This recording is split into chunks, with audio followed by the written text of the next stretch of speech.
On another beautiful night in Phoenix, Arizona. That roof at Chase Field is wide open. Welcome to Major League Baseball International special presentation of the 2023 World Series. Our first elimination game of the series. The Texas Rangers have a chance tonight to win their first World Series championship. And the Rangers are a focused group, especially after the way that Game 4 went last night. A dominating performance from the American League pennant winners. Meanwhile, Torey Lovullo's Diamondbacks fighting for their season lives here tonight. They need a win to keep their year going. Hi, everybody. Dave Fleming, Ryan Spilborghs. Great to have you with us. Okay, so we know yesterday did not go well for the Diamondbacks. A must win. If they don't, the season's over. The Rangers are the champions.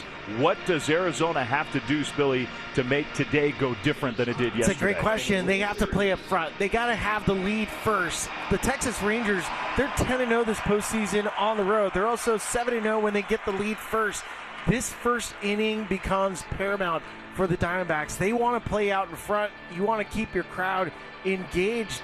To me, it's get through the first inning, score a run, and then protect that lead. And a big part of that, Spilly, I think, is the top of the first inning. Look, Zach Gallen's an ace for the Diamondbacks. He had a great year, but in this postseason, the first inning has been his #1 problem. It's really strange when you see the numbers against Zach Gallen, but for a lot of really plus-side starters, it's getting their feel for their pitches. They don't quite feel the changeup. They don't quite feel their secondary pitches, their curveball, their slider, and then they settle in. But for Zach Gallen, this very first inning and knowing how the Rangers set up their lineup with their best hitters the first three, Gallen better have his changeup because in Game 1, he got hit the first inning and then he settled in. He needs to settle in like right now to give himself the best chance to get through this first inning.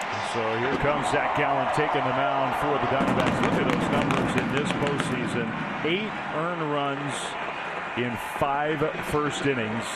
And then after that, 8 total runs the rest of his appearances. So for Zach Gallen, the first has been the issue.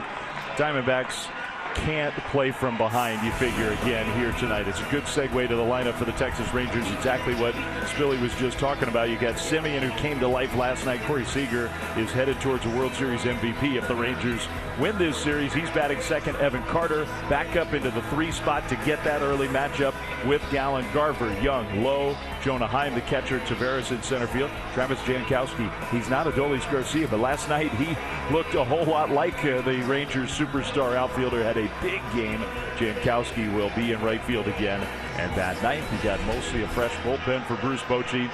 Feeling confident about the way the roster sets up. Meanwhile, for Gallen, it's really been an excellent year for him. He was one of the best pitchers in the National League. The postseason, largely because of the early innings, has been up and down. Well, and I think if there's any benefit to Zach Gallen tonight, it's that he's home. He has been pitching a lot of those games on the road, and he's already gone through more innings this season than he ever has before. But at this ballpark, Chase Field, with Alec Thomas in center and the big confines that's in center field, Zach Gallen is 12-4 with a 2.67. The arsenal, 4-seam fastball, knuckle curve, the changeup is a plus pitch, cutter, he throws strikes. This is a true strike thrower, but the 4-seam fastball this postseason has been getting hammered. So he's going to have to, I think he's going to throw a lot of off-speed pitches early, might get to the 4-seam a little bit late, and see where he's at. But he throws about 70% of his pitches are in the strike zone.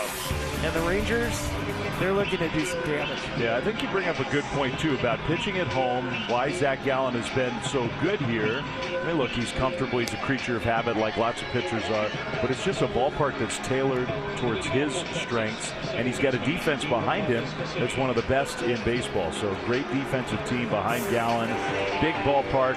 You got Thomas in center field, Corbin Carroll, excellent right fielder. Christian Walker, rare mistake defensively. Gabriel Moreno also had one miscue last night that was costly. So I think that's another part of this one tonight here for Arizona. Play clean ball. Well, and I have a feeling, I mean, we're going to get to Jump Street on the very first pitch because Marcus Semien is feeling pretty good after last night. It's Game 5 of the World Series. Semien takes a fastball outside. So we are underway. Semien had more runs batted in, extra base hits in the game last night than he had all postseason. Monster game for the Rangers leadoff hitter. Fastball is low. And this was last night. One of the big hits. The Rangers had a few of them. Well, we talked to Marcus today, and he said, I think probably the roof being open helped it out a little bit. He didn't quite get it. It was 96 miles an hour off the bat, but it flew out. Swings away 2-0 and fouls it back out of play. 5 runs batted in or more from the leadoff spot in a World Series game has not happened very often. Davey Lopes, Danny Gladden, Marcus Semien, that's it. Well, Marcus Semien, not sort of your classic traditional leadoff style hitter. He hits a high fly ball here, but into the big part of the ballpark, and lots of room out there for Thomas, out number 1. Spoke with a couple hitters around the batting cage today, and we were asking about the roof being open. What are the benefits? Well, just basically laid it down. Semien benefited from the extra distance, but guys are also saying in the first couple innings with the roof open and the brightness, it's actually easier to see in the first couple innings.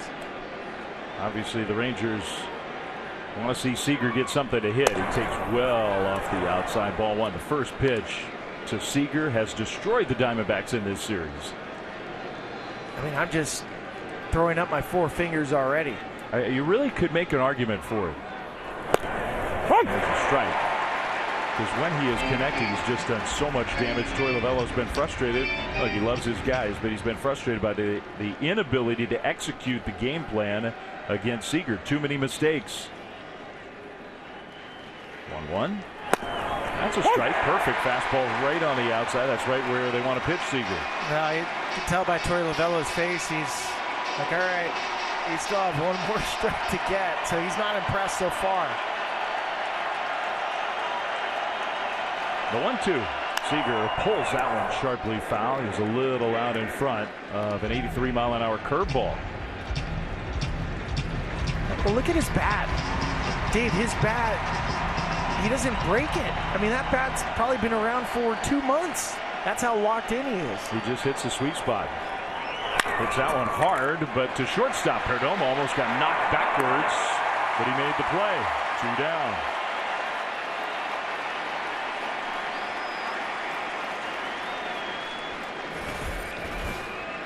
Well, this one looks like it ended up getting right off the end of the bat. And it might have even broken Corey Seager's bat, believe it or not. Right after you said it. Could be the end of that one. Here's Evan Carter, and he takes a curve for a strike. Evan Carter's been moving up and down in the lineup, and I think the rationale for Bochy tonight with Carter hitting third, figure Gallen's likely to go a little deeper in the game. He's a right-hander, and the 3 top relievers for the Diamondbacks are right-handers. Yami Moreno's going to use a visit here to get on the same page with Gallen right away in the first inning. So I think for Bochy, you anticipate it's an elimination game for the Diamondbacks. They got to do whatever they can do to win this game, and you figure you're going to see mostly right-handed pitching tonight, so you don't worry as much about stacking Carter and Seager together. And this is high.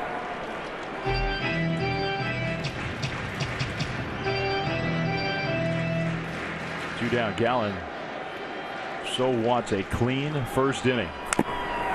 Foul right off the end of that bat, another curve. Well, and imagine, I mean, Gallen's going to end up top 5 Cy Young for the National League, but the last 12 starts for him, he's given up a run in 8 of the 12 and 4 out of 5 in the postseason.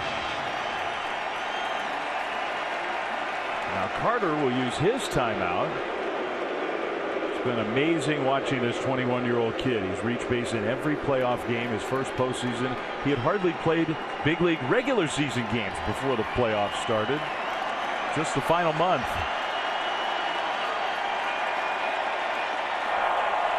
1-2. Carter strikes out swinging. A nasty curveball.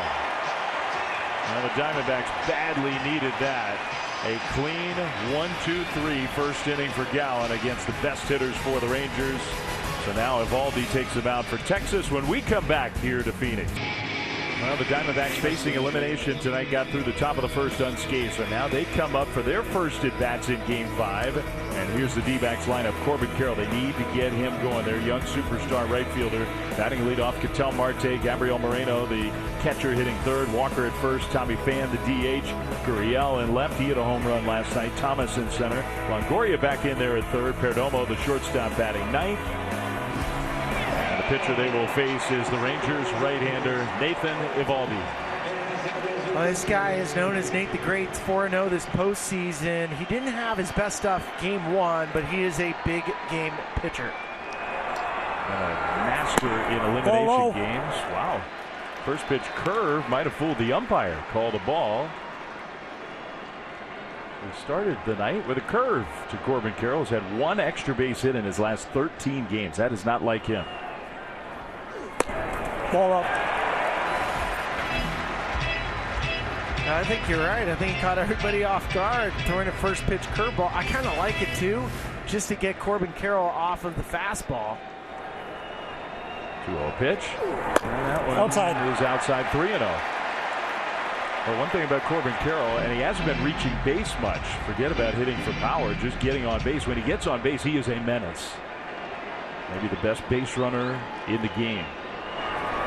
3-0. Ball 4. So that's a 4-pitch walk to start the night, and now you kind of feel like it's go time for Carroll. Well, and that's really interesting that Nathan Eovaldi, he's one of the best strike throwers in the postseason. He doesn't walk many at all, which is what allows him to be so good. It's a really interesting mix. Four-seam fastball, the split finger when it's on, it makes all of his pitches that much better. We can see him throw the curveball. He throws about 13% of the time, and will throw the cutter in to left-handed batters.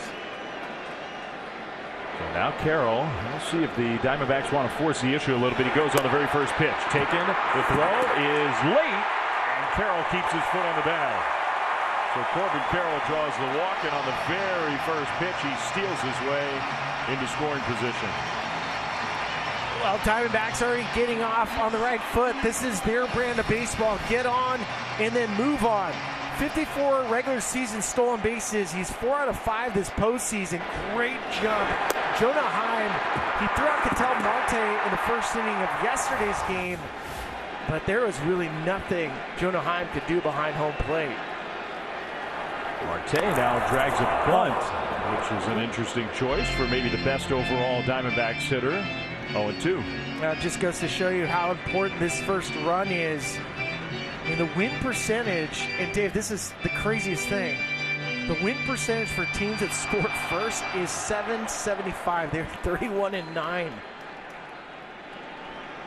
have been running more as the postseason's gone on, the Diamondbacks. Haven't seen much of it the last couple games. That one pulled to the right side, backing up to get a better hop, Simeon.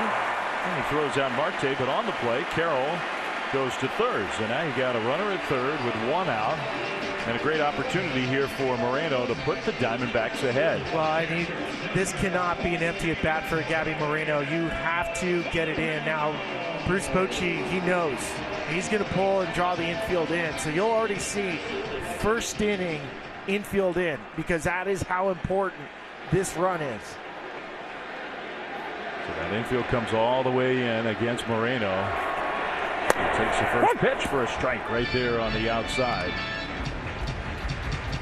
Young man who's had a lot of big hits in the playoffs for Arizona. Well, right now he's looking for an elevated fastball or even a split finger just to get it in the air. 0-1. Moreno takes that split finger pitch. It's really the way Eovaldi wants to throw it. Good take.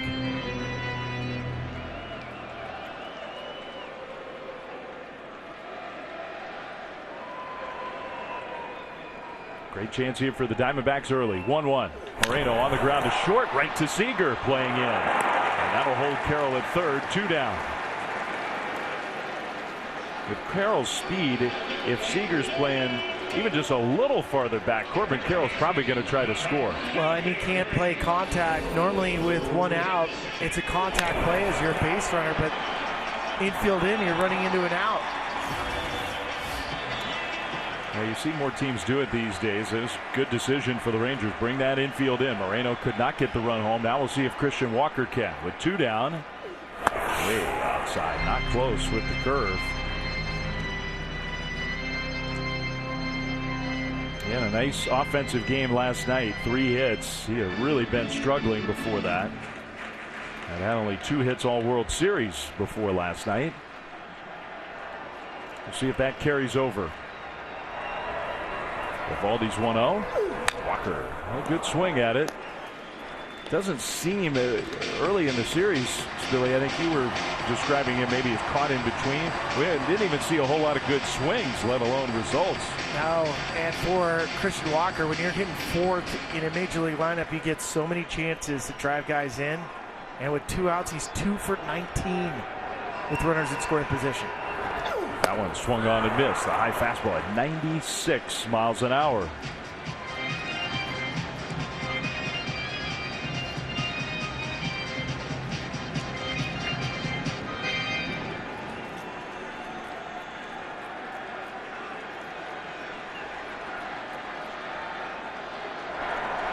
The 1-2. Walker fouls it out of play. Went with the fastball again, this time 97.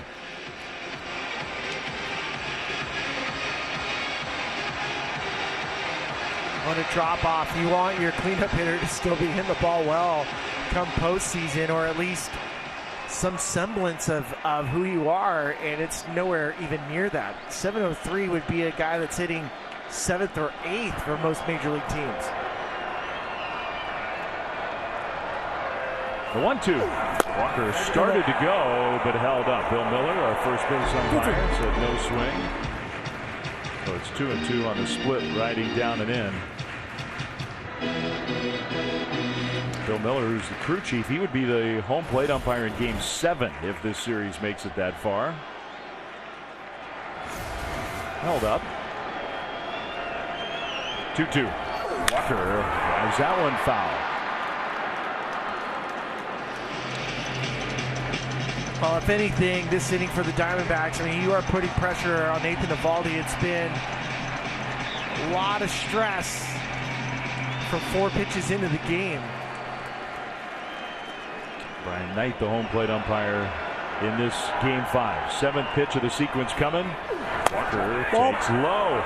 And I say low, more outside than low. That was close. That is a really nice take from Christian Walker. Well, a lot of times you'll see 2-2, you'll get the same pitch 3-2, but in the case of Eovaldi, he still has a high fastball and the split that he trusts. So let's see what he chooses. 3-2. That is high. He threw the fastball up and Walker took it. So that's his 2nd walk of this first inning. And it means the Diamondbacks have 2 on with 2 out. And the guy who maybe has been their best hitter in this series coming up. Well, and that's the benefit now for the Diamondbacks with the walk is you get Tommy Pham against Eovaldi, and Eovaldi doesn't give up home runs to right-handed batters. He gave one up to Tommy Pham. That splitter, he left it up. Pham 8 for 16 in the World Series. A hit here would be huge for the Diamondbacks. Extra base hit, you might have a chance for 2 runs. He fouls that first pitch fastball. Is right out over the plate. Strike 1.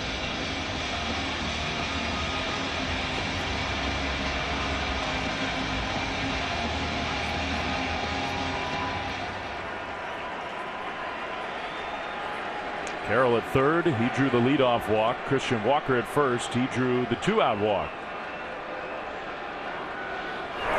Pham on the ground toward the hole at short, over to backhanded Seager, and he gets the force out at second for out number 3. Seager's done it at the plate. He has also had a great World Series defensively. That was no guarantee.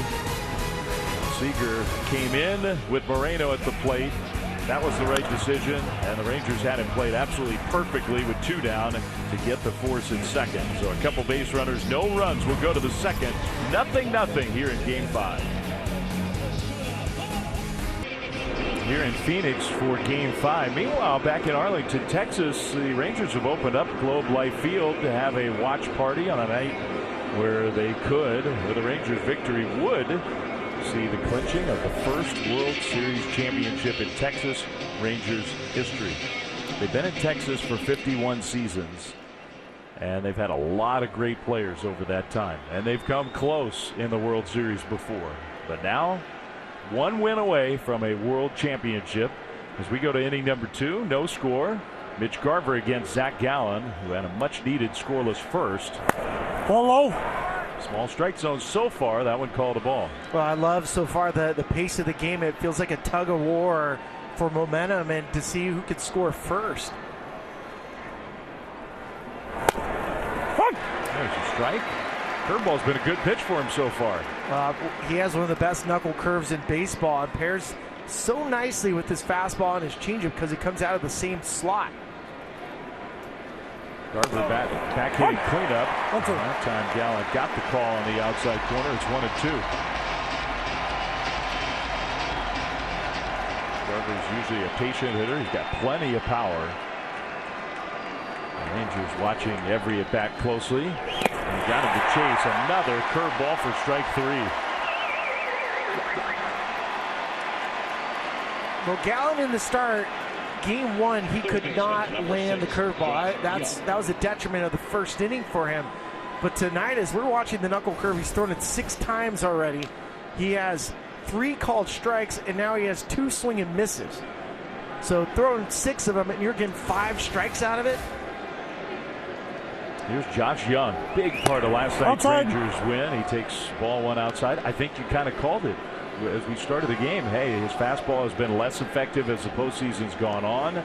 Maybe we'll see some more of that off-speed stuff. So far, it's been the curve. Young hits it hard on 1 hop to short. Perdomo spears it. 2 down. This is a beautiful play from Perdomo. Just because the drop step we talk about for third baseman to kind of create some space, you don't usually talk about when it comes to a shortstop. So he gives himself a little step back in towards the outfield so he gets a little bit better of a hop, sees it into the glove, and then the strong arm. Really nice play. 2 outs, bases empty. Left-handed hitting Nathaniel Lowe hits one, a big bouncer into shallow right field. Ketel Marte throws him out, and Zach Gallen, he made it look easy in that inning. So he got through the first, and now he's through the second. Still no score, game 5 in Phoenix. World Series, the Texas Rangers defense behind their starter Nathan Eovaldi, Seager, Simeon, Lowe, Heim. Everybody really has played excellent defense on the Texas side all World Series long. Carter, Tavares, Jankowski more than capable covering ground in the outfield. Josh Young, very good young defensive player. 4 different American League Gold Glove finalists. Well, I think what's amazing about watching Eovaldi, especially last inning, because it was the first inning, he had a lot of traffic, but notice the pitches on the edge. 10 on the edge, 1 truly out of the strike zone, but he threw 20 pitches, 11 of those for strikes, not 1 in the middle. It's a good formula, I think. Here's Lourdes Gurriel, hit a home run in last night's game. Strike 1 right on the edge again from Eovaldi. Diamondbacks were so far behind, and a little solace out of the fact that they came back and put some late inning pressure on Texas. Gurriel was a big part of that. He fouled tips that one. It's 0-2. Well, look at, again, you're right. You get this game back last night, so you get the closer up. But Nathan Eovaldi right now is serving like a closer because he already pitched you through a really tough first inning with the runner at third, less than 2 outs. And now most of the pitches are right on the edge. There's nothing quite good enough to hit. 0-2. Gurriel on the ground up the middle. That's going to get through. Base hit. That one wasn't exactly right down the middle. Good job of 2-strike hitting by Lourdes Gurriel. This guy and his family, I mean, they're big in Cuba. He's always been able to hit with 2 strikes. Not a big walk rate guy. Hit 24 home runs on the season, but notice how short and quick he is. Just trying to put the ball in play. Ends up finding a hole. I think that's mostly the pitch that Eovaldi wanted to make. Gurriel just beat him. The leadoff single. Now Alec Thomas. He swings at the first pitch and tops that one foul. Thomas, one of those young Diamondbacks who have been so instrumental in getting the D-backs to this position. But in the World Series, those 3 23-year-olds who are playing every inning of every game, Carroll, Moreno, and Thomas, quiet offensively. They need him to be loud tonight. Tip. Oh! And look, in some ways, what else would you expect? You're 23 years old. You're playing on the big stage for the first time. It's already such an accomplishment. But the way this Diamondbacks team is built, Torey Lovullo needs the young guys to contribute. Carroll already has drawn a walk and has a steal in this game. Thomas behind 0-2. Inside. Just inside.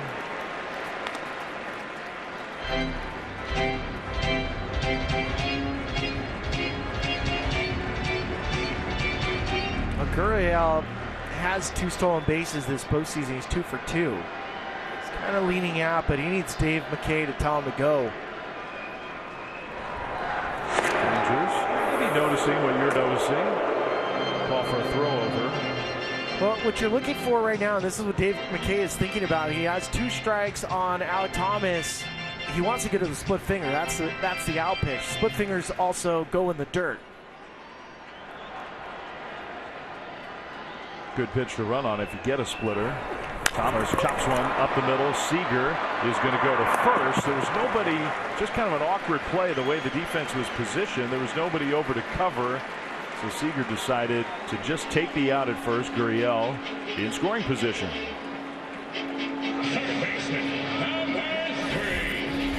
And you're right. Notice where Seager is. He hasn't come across because Marcus Semien can't get there. And that's how fast these decisions are being made. It's just, he's not there, go to first, get the out. Some of that is pre-planning, knowing how your defense is aligned before the pitch is even thrown.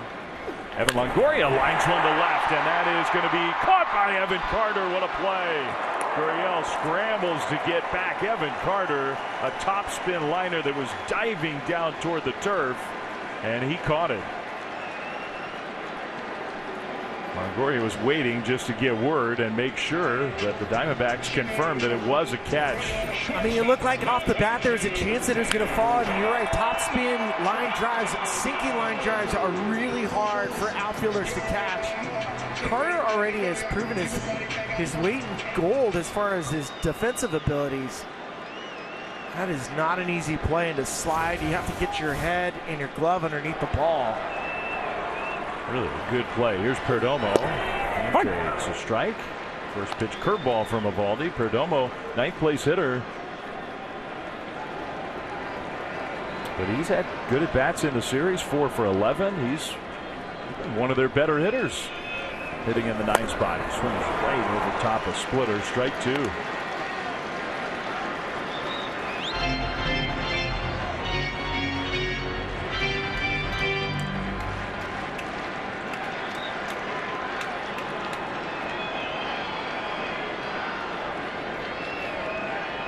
Oh-2 pitch. 1-2. This is already the 5th at bat that the Diamondbacks have had with a runner in scoring position in the first 2 innings. To your point, it's not a huge pitch total yet for Eovaldi, but it's some high-stress pitches. Lots of stress and lots of good defense as well. Ball low. Not by much. Doing a good job as a team so far of laying off the splitter when it dives down. I mean, the sense of urgency you can feel from both teams is here. They are fighting to get a run. 2-2. Perdomo just got a piece of that splitter. He went after that one. In potential clinch games, Nathan Eovaldi's been great. And one thing that does stand out, the strikeout to walk. He did walk 2 tonight in a potential clinch game. Before tonight, in his 4 appearances, 3 starts in clinch games in his career, 24 strikeouts, no walks. No walks, 1 home run allowed. I mean, that's like the ultimate formula. Don't give them free base runners and don't give up home runs. Yeah, you can't score if you don't get a walk and a homer. That's how the game has almost evolved.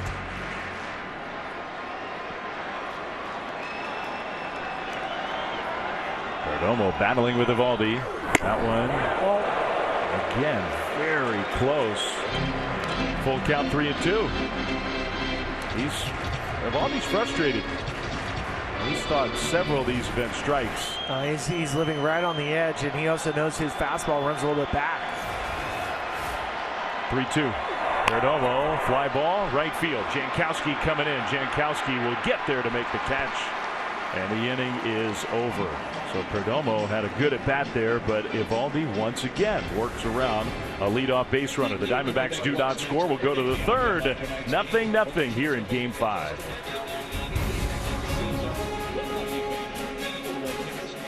It is the time of night. Dave Fleming, Ryan Spilborgh's here as we go to the third, Game 5 of this 2023 World Series. With the roof open, it is that sort of semi-twilight time where you could start to get a fly ball that might be a little harder to track. Yeah, so the baseball, when it's dirty and it goes up in the air, it almost blends in with the twilight. And as an outfielder, you have a couple things that you're looking for.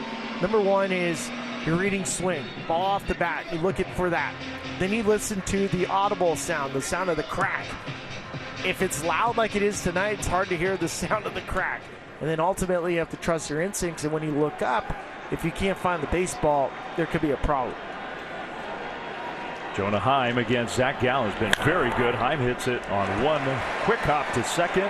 Marte throws him out. So Heim, good contact, but he's retired on one pitch.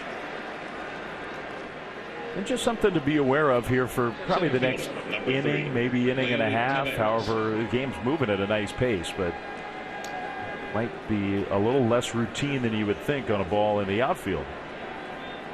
Leody Taveras, center fielder's had a quiet World Series. Ball low. Switch hitter takes low, ball one.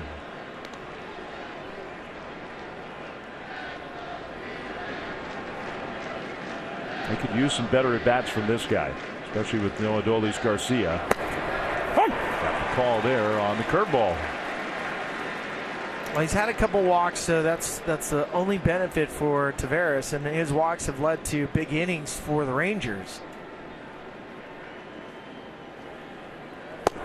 Outside. Just outside. 2-1.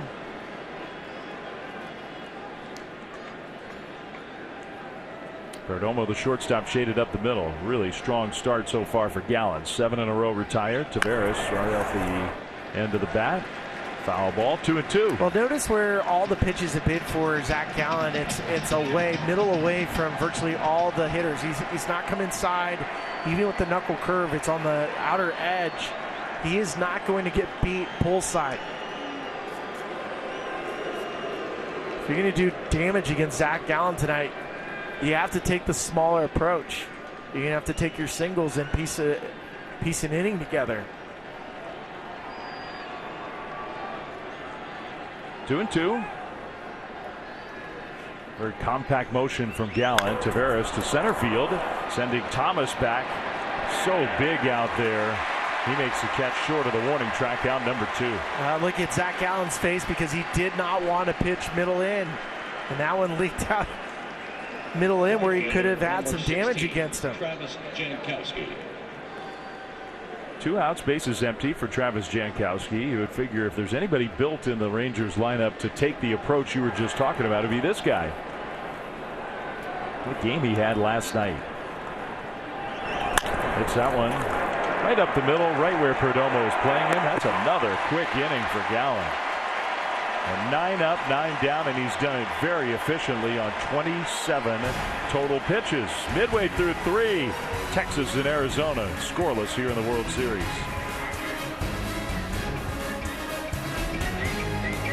Cool.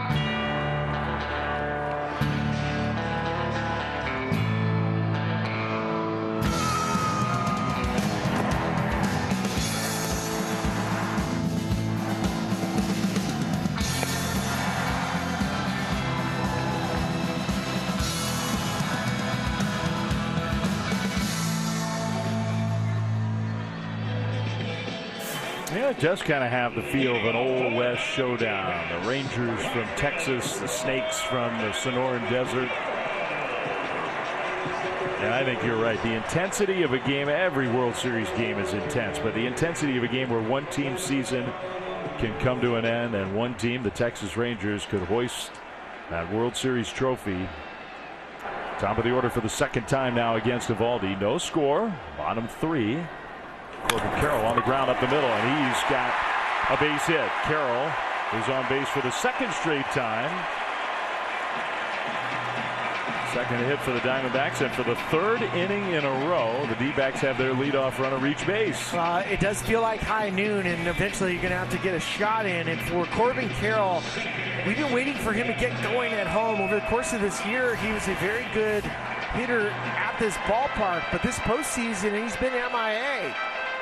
Now we get to see a little bit of a cat and mouse on, are you going to let Corbin Carroll take a shot to move to second base and steal, or just let Ketel Marte have the open hole? Carroll not running on that first pitch split. I like the old Gary Cooper reference. It's pretty good.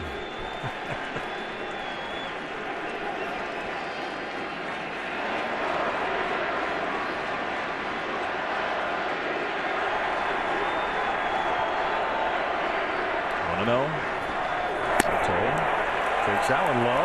Not close with the fastball. 2-0. Well, I love it. The threat of Corbin Carroll at first base is speeding up the mechanics of Nathan Eovaldi. He's been so good pitching around the corners and the edges, but that added speed of trying to pay attention to the base runner is making his delivery off just enough. Not close. Heim throws behind Carroll, and it's ball 3. I think Bruce Bochy would much rather Nathan Eovaldi just focus on Ketel Marte. And we've talked with Bochy a lot this week about how to approach the Arizona run game, and he says, look, we can do things as a staff, but the main thing is don't let it distract you from the hitter. 3-0. Carroll runs. Marte taking all the way. It's ball 4. The throw was close. Carroll was called safe. It didn't matter. He was going to second no matter what, because that's a walk, and the Diamondbacks have 2 on with nobody out. And Eovaldi has issued 3 walks already among the first 11 hitters. That's going to force Mike Maddox out to come take a look at Nathan Eovaldi. Through the first 2 innings, he has been good. Only 2 pitches in the strike zone, 15 among the edges. You throw them all together, you understand just how difficult it is to hit Eovaldi. But this inning, have a C9 single, the 4-pitch walk, and now you have some trouble. Carroll got a base hit on one of those edge pitches. That's sort of set this thing up. Now you got a runner at first with Marte. Carroll at second after the walk. Mike Maddox, the pitching coach, out for a visit. The Rangers haven't had a base runner yet through 3 innings, not one, and the Diamondbacks continue to put pressure on.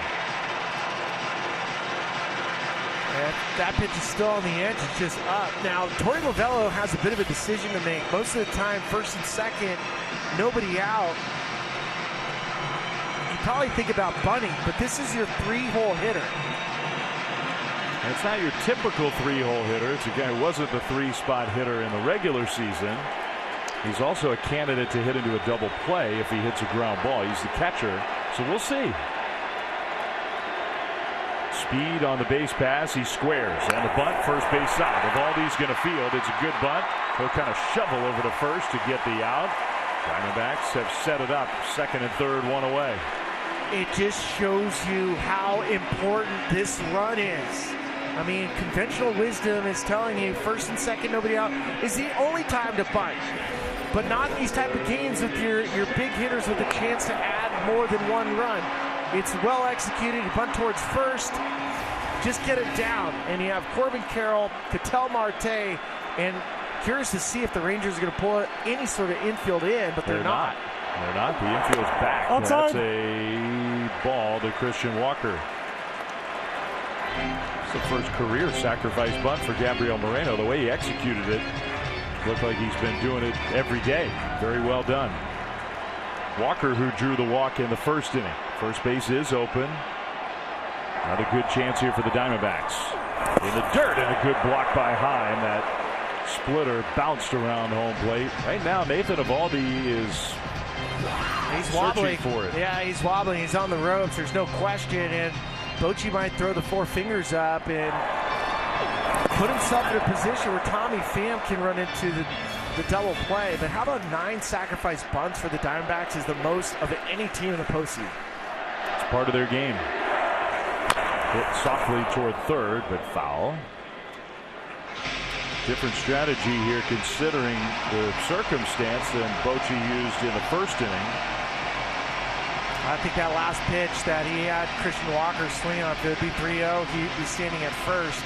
Now he's, he got 2 shots. He had essentially 4 pitches to throw 2 strikes and just try to punch out Christian Walker. 2-1. Walker fouls it back out of play. So Eovaldi's kind of back in the at-bat after falling behind 2-0. Now it's 2-2. You trust your catcher if you're going to bounce another splitter. You have to. The hardest part is trusting Christian Walker right now. I mean, the infield's back. Put the ball in play. You're almost certainly going to get a run home. Pulled foul. So threw that splitter, and Walker was way out in front.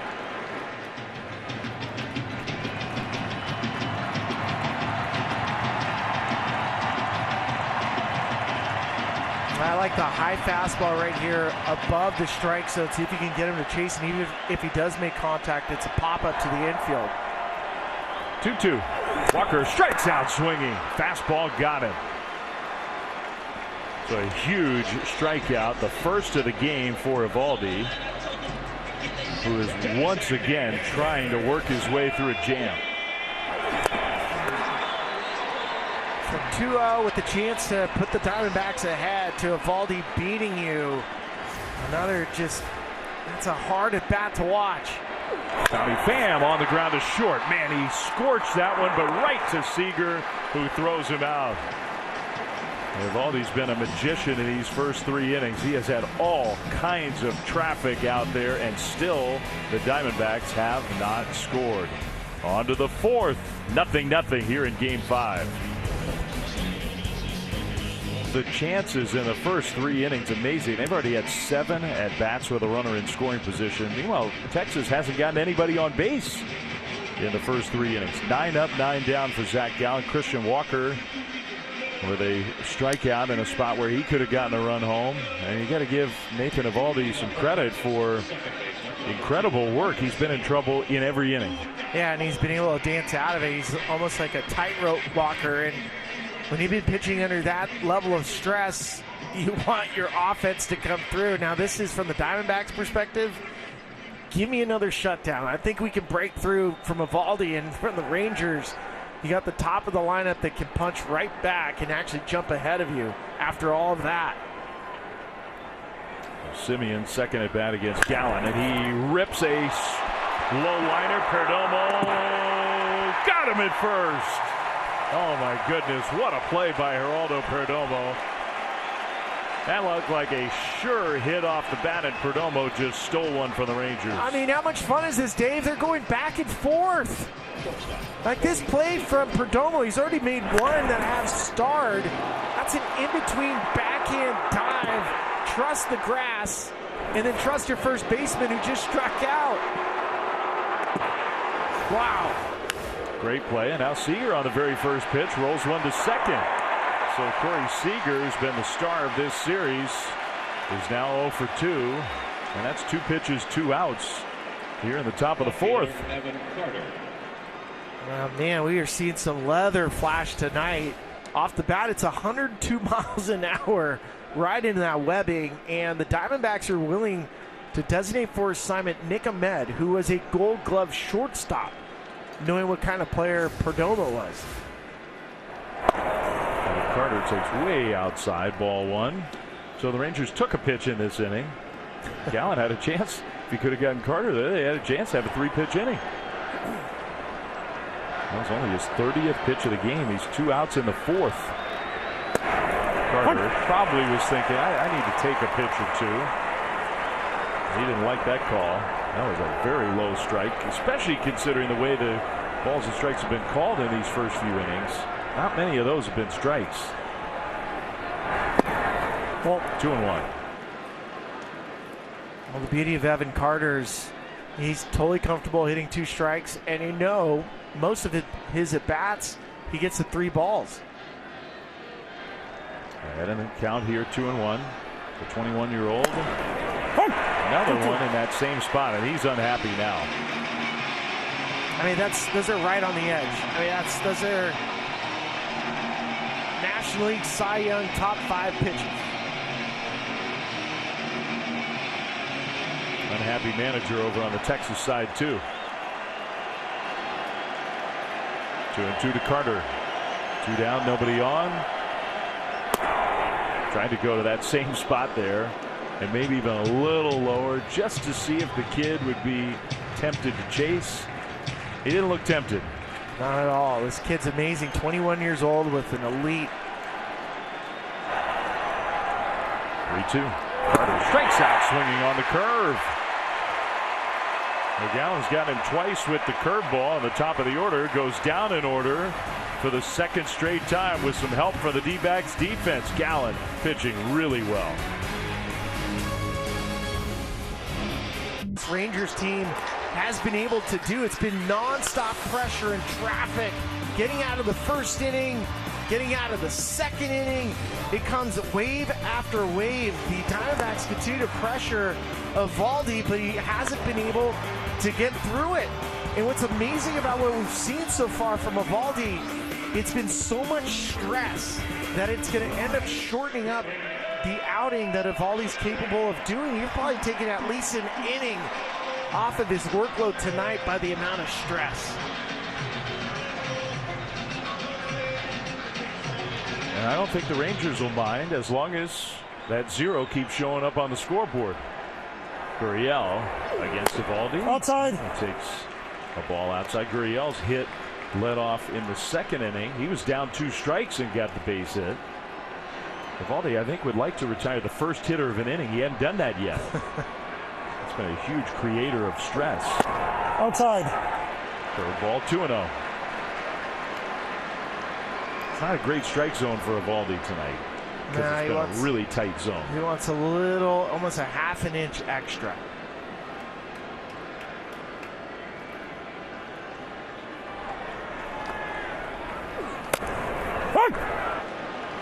Cutter right at the knees. Not a success against Nathan Eovaldi for Lourdes Gurriel. That includes his playoff at bats against him.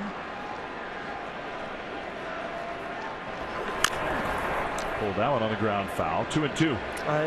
You look at the pitch count, you see 52, and you're thinking, okay, 52 pitches through this part of the game, not bad, especially when you consider about 15 pitches per inning is a good number. But in this environment, you multiply it times 20%, and now you have an idea of really what the pitch count should be. And Bruce Bochy really trusts his starters, really trusts Eovaldi. 2-2. Gurriel kind of got tied up and hit one to shallow left. Carter broke back, so he's got to turn on the jets to get there, but in the end, no problem, 1 away. We're past that twilight time that you and I talked about.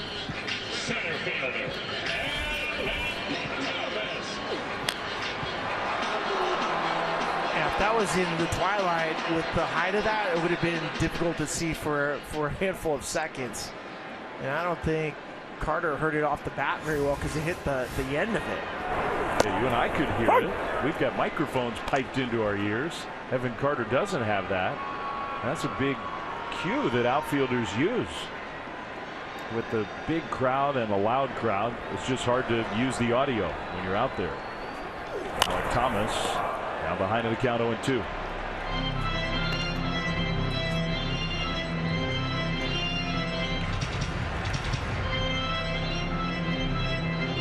Time of all, he's gotten the first out of an inning right away.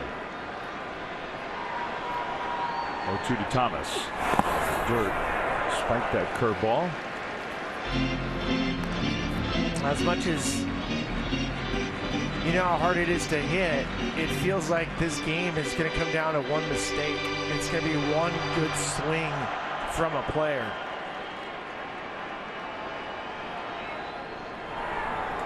Eovaldi's 1-2. Thomas fouled that one down off his foot, I think. Last night I was wrong. Yeah, it did not hit his foot. I think it hit his foot this time. Okay.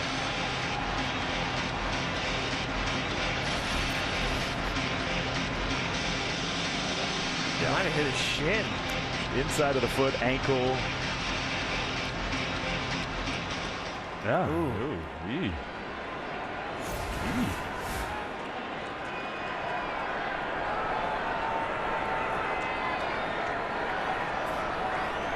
1-2. Thomas to second base. Marcus Simeon's got it. 2 down.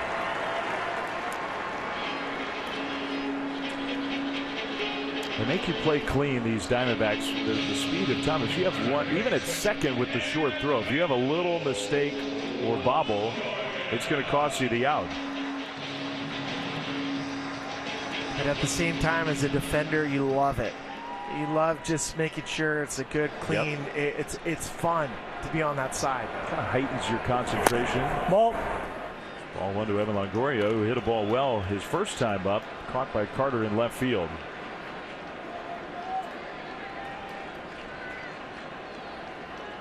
Longo back in the lineup for Game 5 after he was out last night. Outside. Just outside with a fastball, 2-0. It's a good-looking pitch. Right-handed hitters this postseason against Eovaldi, 181, only 2 extra base hits. One of those was that Tommy Pham home run. Longoria, a little pop-up, and that is going to fall. Fair base hit, and Longoria is going to churn his way to second. The throw is late. And the veteran Evan Longoria, enough speed to get to second base. A 2-out double. I'll make that 3 extra base hits now off of Eovaldi, and 75 or more at bats hit for Longoria. This isn't quite the extra base hit you're considering because it's directly off the end of the bat. Nothing that Travis Jankowski can do in right field, but I love the aggressiveness. It's 2 outs, you take your shots. And now, just like that, Eovaldi's put right back on the hook. Here's the pressure again. And a guy who had a really good battle with him his first time up, Geraldo Perdomo takes strike 1. Splitter at the knees, 0-1.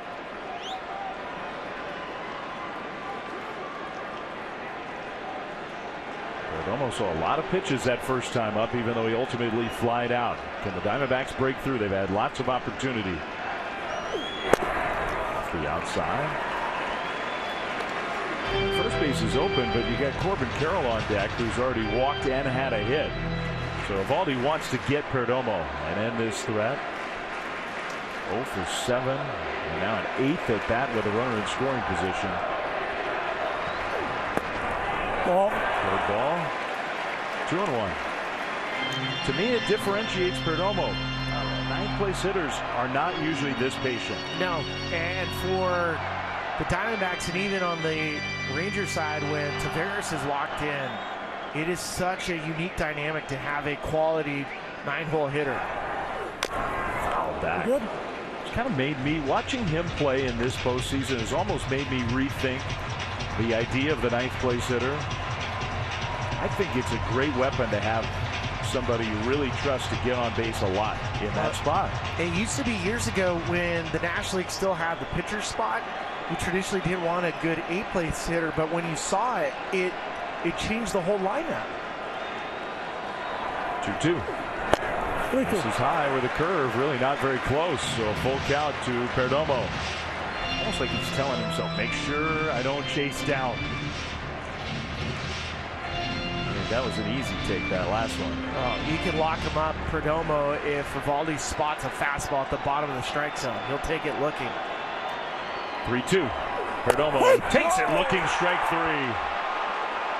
So Eovaldi gets him. Another runner left in scoring position. No doubt about that one. That was right on the corner.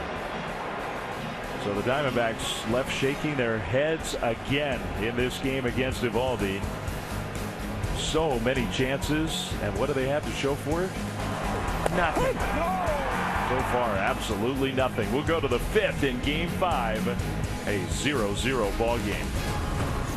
Get Cracker. What an exciting Game 5, and it feels like it's going to take one mistake to score a run tonight, because both Zach Gallen and Nathan Eovaldi, they have been living on the edge. 34% of the pitches Eovaldi has thrown has been right on the corner. Same for Zach Gallen, 31%. That's some elite pitching. They always say good pitching beats good hitting. Well, you have it on display from both sides. And for Eovaldi, living on the edge with where he's throwing his pitches, but also living on the edge with how many chances the Diamondbacks have had against him. Meanwhile, 0 chances against Zach Gallen so far, because through 4 innings, he has not allowed a base runner.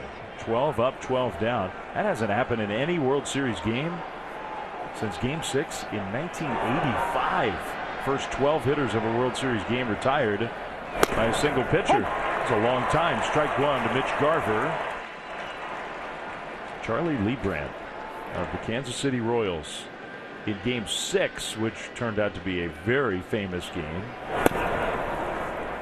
That one is down and away for a ball to Garver. And Zach Gallen's on a roll. Garver struck out swinging his first time up. It didn't look real comfortable against Gallen doing it. He was doing a lot of that. Just kind of a wild chase on a curve that wasn't close. Coming out of the hand, it looks like a strike, and then it has that vertical break straight down. I mean, Gallen is a fantastic pitcher. 1-2. This time, Garver took it. I don't blame Gallen for trying it again. Well, how about this? For Zach Gallen, this is his 40th start of the season when you include the postseason. The last 3 pitchers to make 40-plus starts in a season, Justin Verlander did 2019, Kurt Schilling did it in 2001, and then Chris Carpenter in 11. That's it. Great company. And you know that Zach Gallen is feeling it, because he is way beyond his previous season high for innings pitched. He's having to dig deep. Very good. I mean, he's good every way you look at it, but after a Diamondbacks loss, he was a good stopper. Garver, swing and a foul. So Garver now settling in for a little more of a battle. Well, you got to be careful. That last pitch to Garver almost got hit out. That was one of the few mistakes. When you do get tired, it's not velocity that you lose, it's location. That fastball got a lot of the strike zone. Got away with it. 2-2. Fouled away through a slider, a little tighter breaking ball. I haven't seen many of those. It's been mostly curveballs. Well, now this is where you kind of get scared. Brent Strom, even though the pitch count's at 42, you might start considering warming somebody up in the bullpen. I know it sounds crazy because he's throwing so well, but you cannot run the risk of giving up one long ball. This one is hit high and deep to left field. Gurriel all the way back onto the warning track at the wall to make the catch in front of 374. Garver almost got him. Now, that would probably spur me to make a call down to the bullpen just to start getting some guys to move around, because that is too comfortable of a swing on the knuckle curve.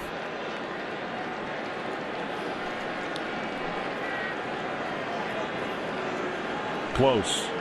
Gurriel, though, felt for the wall and never got all the way to the wall. Now, number 1. Here's the third baseman, Josh Young. Outside. Bruce Bochy told us today he was really impressed with Josh yesterday, because he's felt like Young has been a little pull happy, a little over aggressive, trying to tap into the power that he does have. Last night used the big part of the field, had 2 huge hits for the Rangers. Okay, there's that old swing. Oh. I mean, we haven't seen too many changeups from Gallen tonight. It's been primarily that curveball. But you also have to be careful. I mean, anything running into a hitter that has a chance to get pulled side, you got to. That's a fine line. Last night, these hitters for the Rangers were so productive. From 5 down through the bottom of the order, got a lot of big hits. Young pulled that one foul. It's 1-2. Of course, so did that guy. So did Corey. Everybody got into the act in last night's game. Very different field game here tonight in Game 5. At the top of the 5th, no score, and the Rangers are still looking for their first base runner.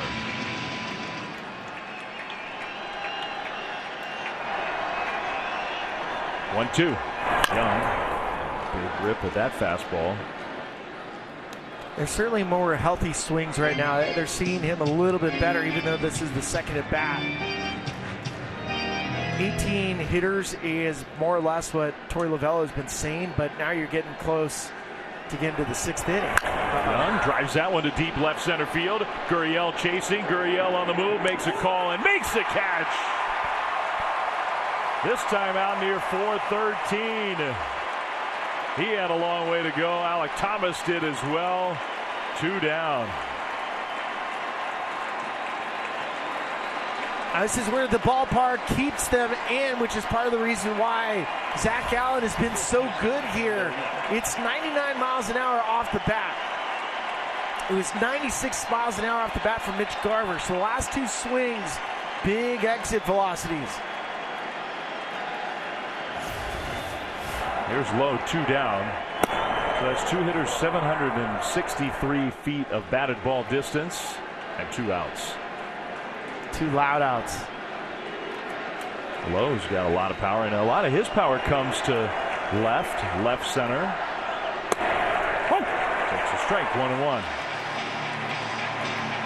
Starting to use that changeup a little bit more. 14 in a row retired by Gallen to start this World Series game.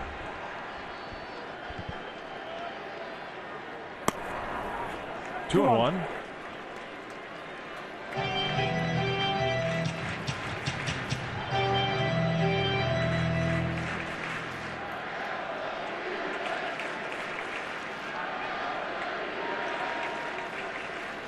Gallen's pitch.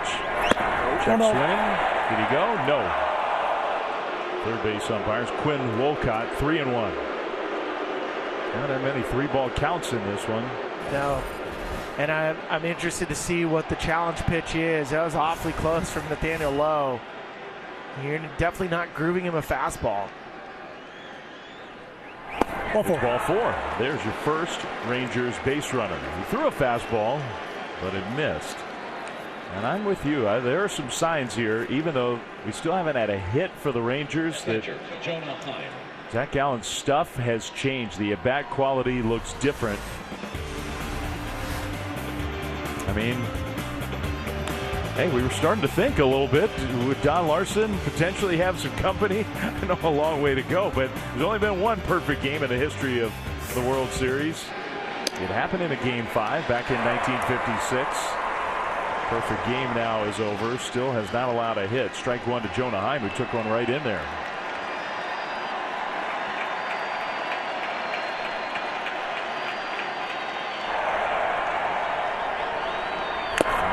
Foul ball. Strike two. Very aggressive swing. Healthy swing.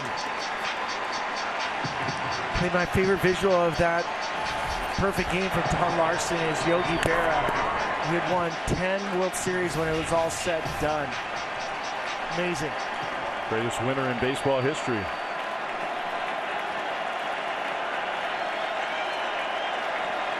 1-2 to Heim. Gallen. Very nice fastball.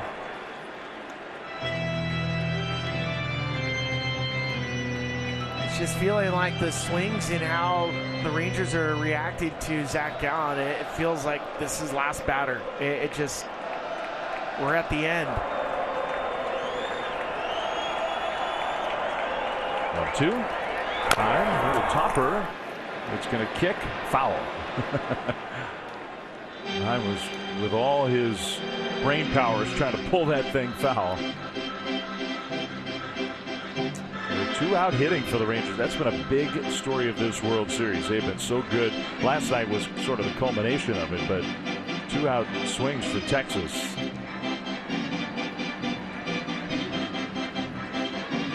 Way better offensive numbers with 2 outs. Bullpen for the Diamondbacks totally quiet. So Torey Lovullo is not thinking the way that you're thinking. Not yet, anyway. 1-2. Heim fouls it Right back above us.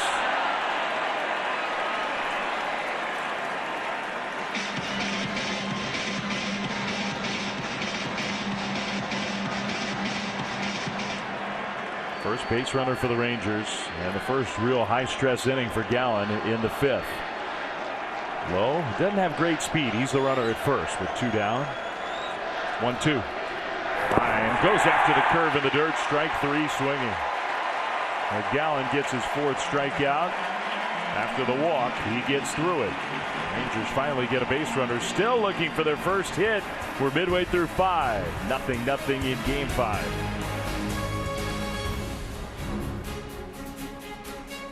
23 World Series. They need a win to keep their season alive. If they can get a win, it's not like it's unprecedented for a team to be down 3-1 and come back and win the World Series. It's happened in 1925, 1958, 1968, 79, 85, 2016, and those have turned into some of the most memorable World Series wins in history.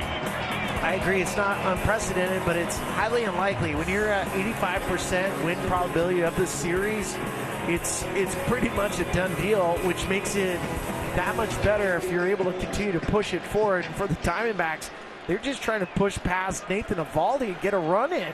They've had lots of opportunity. Corbin Carroll against him hits a high, towering fly ball to right field. He might have just missed one there. Jankowski for out number 1.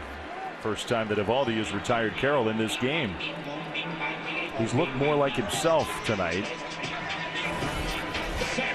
This is the part of the lineup where they're getting a 3rd look, and if it was anything like the Rangers' last inning off Zach Gallen, we saw some healthier swings. It really does feel like this game tonight boils down to one mistake. Del Marte, who's equipped to beat a mistake, that's for sure. He's still had a hit in every playoff game that he's ever played in. He's had a magnificent postseason. A couple of home runs, 11 batted in. He's got more hits in this postseason than any other player. Swings over top to split. 1-1.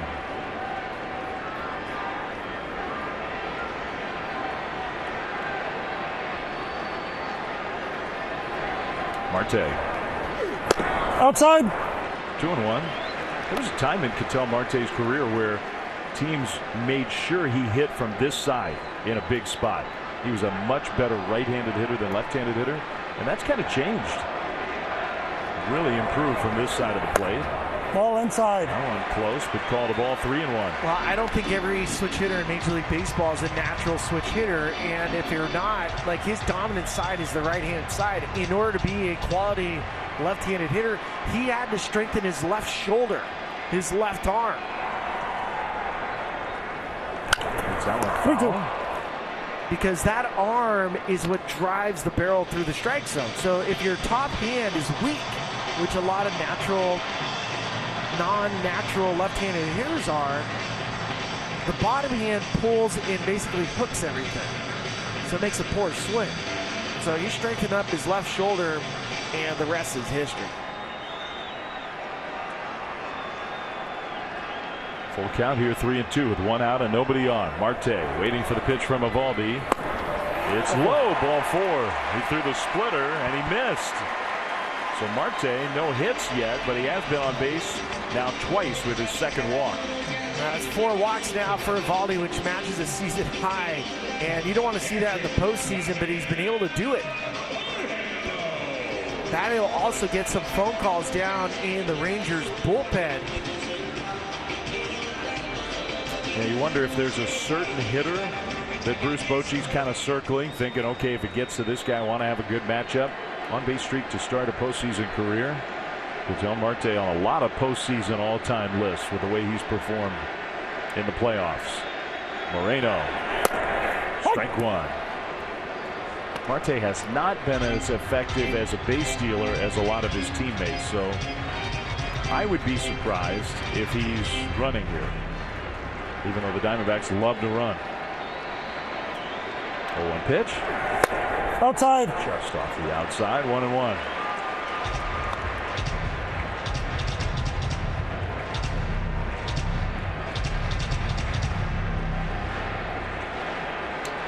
Spores. Josh Spores among the Rangers up in the pen.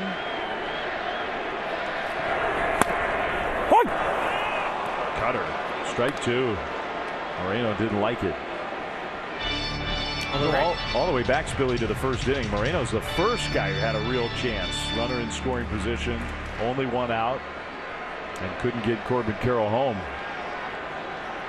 Carroll was at third. Strike three called. Good fastball from Eovaldi.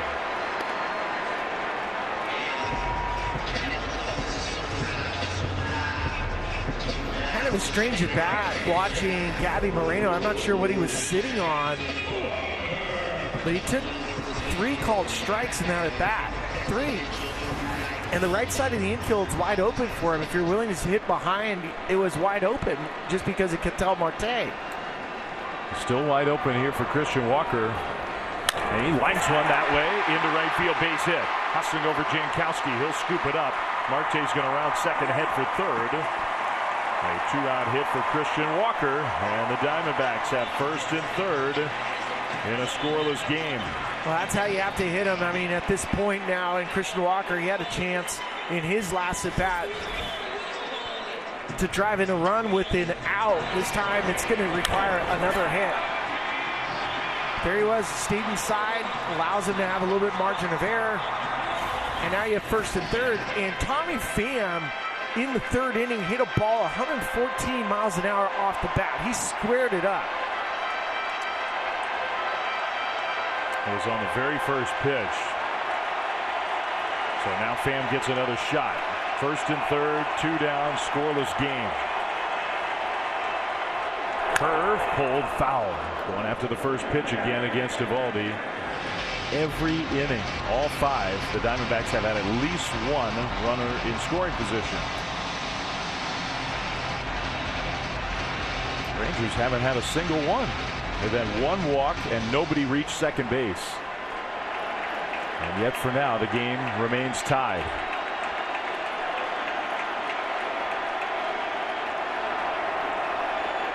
Oh, 1-1. Eovaldi with Walker running. Pitch taken. Walker was trying to get the Rangers to make a throw. The Rangers decided they weren't going to do it. So Heim holds on to the ball. I love this. He challenged them to see if he could force some defensive plays. Marte wasn't going to go anywhere. He was 3 steps off the bag. And that's ball 2 to Tommy Pham. Well, Tommy Pham, just like the last 2 right-hand hitters, Gabby Moreno, Christian Walker, stay inside the baseball. There's a huge hole on the right side of the field. Feels like he's seeing the ball well against Eovaldi tonight. Can the Diamondbacks get that big hit? 2-1, the pitch. Outside. Outside, 3-1.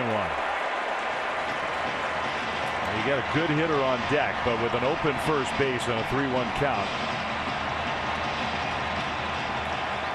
I would doubt that Eovaldi really is eager to just out and out challenge Tommy Pham. The dirt blocked by Heim. It's ball 4. But of course, if that gets by the catcher, then Marte is going to break for the plate. So a good play by Heim. The bases are loaded. We're going to get another mound visit from Mike Maddox.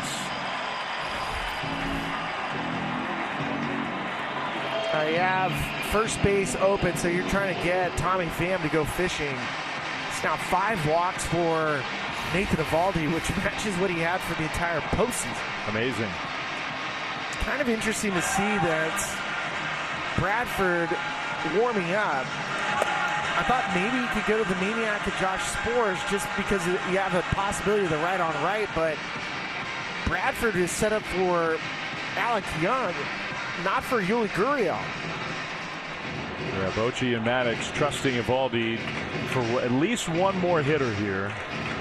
You got Thomas, a left-handed hitter, on deck, and that's who Bradford would come in to face, presumably. Of course, if that happens, that means the Diamondbacks That's right. will have a run.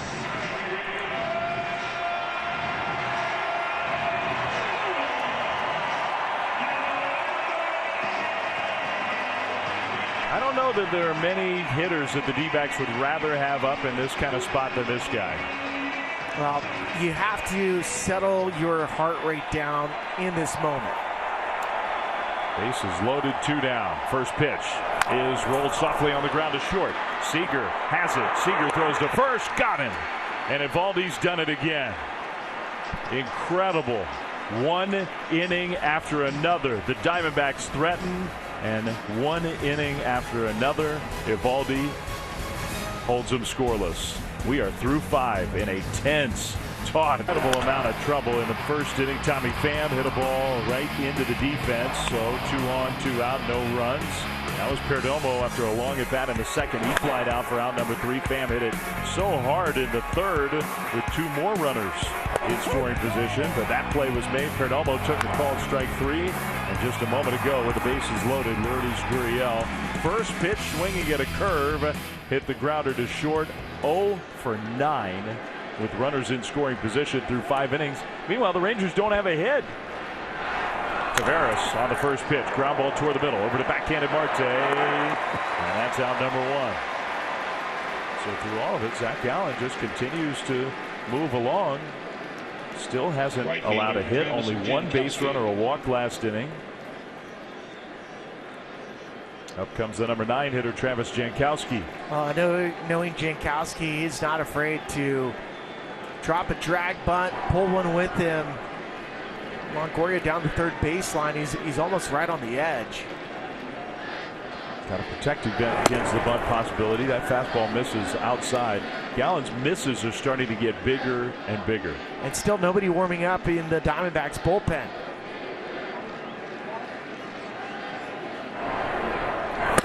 Inside. And this is in, ball 2. Yeah, I think if you were managing the Diamondbacks, you'd have somebody up. You have to. You have to. Most likely you want him to start facing the top of the lineup. That's ball 3. And Jankowski ahead of the count, 3-0. And this is not the guy you want to walk with the big boys lined up next. And not to say that Jankowski can't do it. Good player, but this needs to be a strike. Taking all the way, and it was a strike. This next pitch needs to be a strike. You know, it's funny, when you're taking a 3-0 pitch, that pitch, even though it's 93, looks like it's 75 miles an hour. Swings away and hits pop-up into shallow left. So good job by Gallen. Gurriel catches it, 2 down. He got behind the count, 3-0, but he came back to get Jankowski. Second baseman. It just feels like you're driving down the freeway. You know you're on empty, but you're seeing how far you can get. And now you have a guy in Marcus Semien where he's seen you now. This will be the 3rd time. It's also more bats, plate appearances than anybody ever. Ever. Semien got robbed last time up. Takes this one down on the way. The cutter, ball 1. He hit 30 home runs in the regular season, and I really do. This game is going to come down to one bad fastball. Semien pulls that good fastball on the third base side, foul.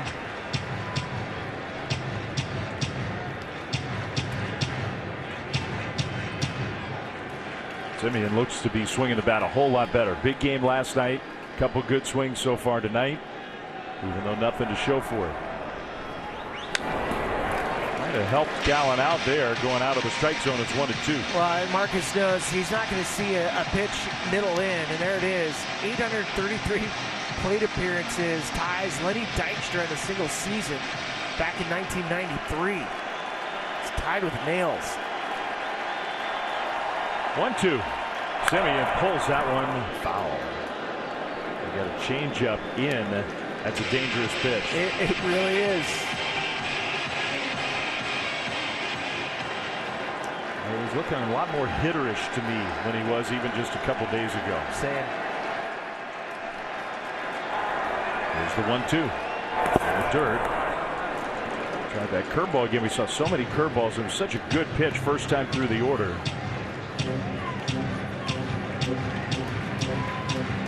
keep looking down at the Diamondbacks bullpen. If he gets on, there's no lefty or righty warming up for Seager.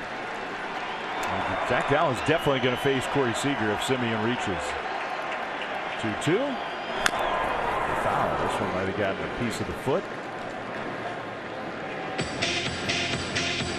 And I think, look, the baseball fans may be watching thinking, he hadn't given up a hit. You want the bullpen up? Let's see what I got, Simeon. Right off the top of the foot, right above the ankle. I had a ball like that about 15 years ago, and I still have the indention on my foot. Someday, maybe it'll go away. Doubt it. Probably not. Good battle here. Another 2-2 pitch. Simeon strikes out swinging. 95-mile-an-hour fastball got him. Now Zach Gallen digging deep here tonight. 6 no-hit innings for the Diamondbacks ace, and we're midway through 6 with the score 0-0. Telecast is presented by authority of the Office of the Commissioner of Baseball. May not be reproduced or retransmitted in any form. The accounts and descriptions of this game may not be disseminated without express written consent. Last game in the desert here in this 2023 World Series. It's either going to be over tonight or we're going back to Texas. Nathan Eovaldi still in the game. As we go to the bottom of the 6th, it is the bottom part of the order. Thomas, Longoria, Perdomo. Gives you an idea of how much Bruce Bochy trusts Eovaldi, because nothing's been easy tonight for him.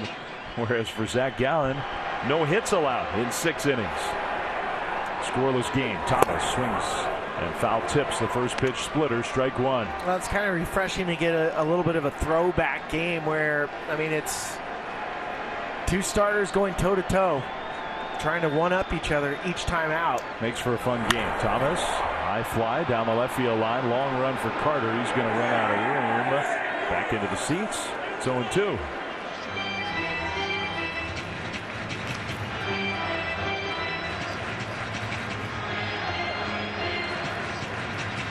There's a lot of hand-wringing after last night's game. Bullpen game. A lot of people didn't feel, just sort of felt like a World Series game with the way it played out. This feels like a classic in the Fall Classic. Pulled this time by Thomas, but again foul.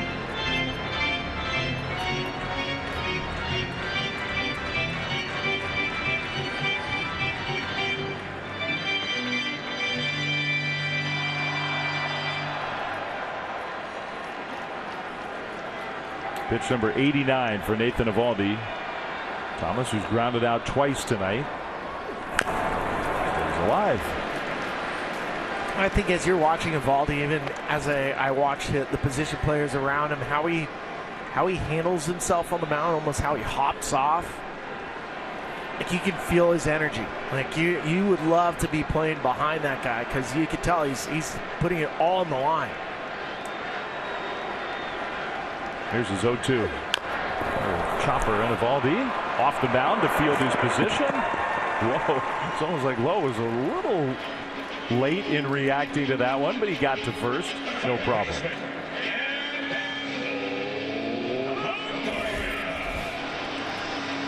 And he just beats another hitter. Get that little chopper, you field your position, you flip it over. There's Eovaldi. He thought he might have to run after it, where Nathan Lowe did, and then he retreated right back to the bag to get the out. Yeah, Lowe off the bat was thinking maybe that's my ball. Longoria, foul ball, back to the backstop. You used to hear from pitching coaches, especially from like a hitter's perspective, when guys lean forward, pitchers lean forward, it feels like they're the aggressors. You can tell body language, guys are leaning back. Just watch Eovaldi, he's leaning directly into you. Coming after Evan Longoria, strike 2 with the splitter. Pondo did have a double his last time up. Of course, it wasn't your classic Evan Longoria double. It was a pop-up. It's fair down the right field line. 0-2 pitch. Strike 3 swinging. Excellent splitter. He's thrown some of his best splitters of the game, I think, in this inning. Well, that makes sense, too. I mean, he's now through 90 plus pitches. You get a little bit more fatigue, and so the ball will have a little less action. This one goes straight down 86 miles an hour. Eovaldi had close to a 36% whiff rate on his split finger. The league hit less than 200 against him. Really, it was one of the better pitches in baseball this year, that split finger pitch. Fourth strikeout for Eovaldi. 2 down, bases empty. And Geraldo Perdomo, he goes after the first pitch and pulls it foul. Well, no starting pitcher in a postseason has ever won 5 games, and Eovaldi has a chance to do that. He just needs someone to score. He's got a chance to have his first 1-2-3 inning. First inning without a runner in scoring position. Ball. Splitter down for a ball. Corbin Carroll is on deck, and with Carroll on deck, that left-hander is up in the Rangers bullpen once again.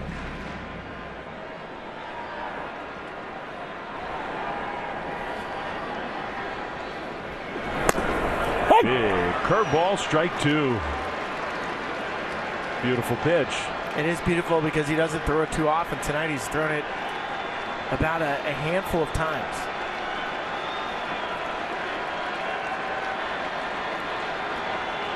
Now time, Perdomo.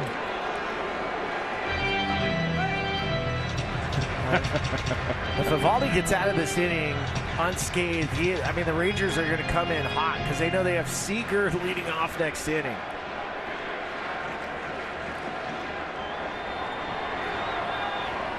One, 2. Strike 3 called. He got him to look at a fastball again. The best inning of the night for Nathan Eovaldi might be his final inning of the night. What a tough guy performance by him in Game 5. We go to the 7th. It's 0-0. But you don't have to flash back too long. Game 4 of last year's World Series. We had a World Series of no-hitter. Now, it wasn't your classic no-hitter. Christian Javier went 6 brilliant innings. Abreu, Montero, Presley finished it off for Houston. It was so impressive after the Phillies had just bludgeoned the Astros the game prior. They never got a hit in Game 4, and it set the stage for an Astros World Series championship. But meanwhile, the Rangers haven't had a hit yet in this game. Billy, the guy who's leading off here in the 7th is Corey Seager. Well, this is the guy that you don't want to lead off base runner on, but you also don't want to pitch to Seager. So what's going to happen? I mean, he's coming. He's ready to jump your first pitch. Yes, he is. He takes outside. That one outside. Ball 1. Gallen has handled Seager twice tonight, but now it's a 3rd time to see him. The 1-0. Seager chased. Went after that curve, looking a little over anxious against that curveball. Cannot be comfortable to watch from that other dugout with Seager at the plate. Foul ball. Went after another low curve. It's 1-2. Well, where Seager's exposed to 2 strikes is the fastball up and away. But it has to get there, even off the plate. Cannot make a mistake to this guy in a scoreless game. 1-2. Seager, a little squibber. It's going to be a base hit. Well, sometimes you hit it 450 feet, and sometimes you do that. That's the first hit of the night for the Rangers. Not how you might have closed your eyes and envisioned it from Corey Seager, but the Rangers will take it. Yeah, I mean, this is a curveball off the end of the bat, but because of the defense, the way it's situated, it finds its way through. I mean, I guess from one perspective is at least you kept them in the yard. First time, though, that the Rangers have had a leadoff runner aboard. Evan Carter takes ball 1. Carter has struck out twice, and he's had a hard time picking up that curveball from Zach Gallen. Third baseman Longoria playing in. Carter line drive toward right center field. That's going to be another hit. Hustling over to cut it off, Carroll. Rounding second, heading for third, Seager. Carroll's throw is cut off into second. the 21-year-old, with an extra base hit. And here come the Rangers, second and third, nobody out.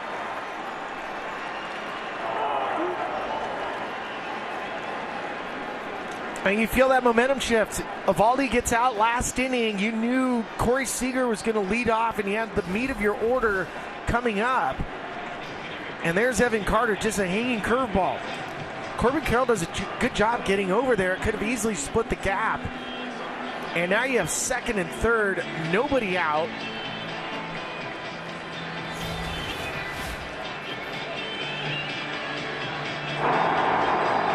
Fans back in Arlington are sensing their opportunity. By the way, Evan Carter, he got more doubles in a single postseason than any player ever. He's 21. They called him the Savior. Max Scherzer named him the Savior when he got called up in early September. The Diamondbacks, look, it's not like you were rooting for Zach Gallen to get in trouble, but finally they're getting Kevin Ginkel up. We go back to the fifth inning, and you could see the mistakes coming from Gallen and the Rangers just missing him.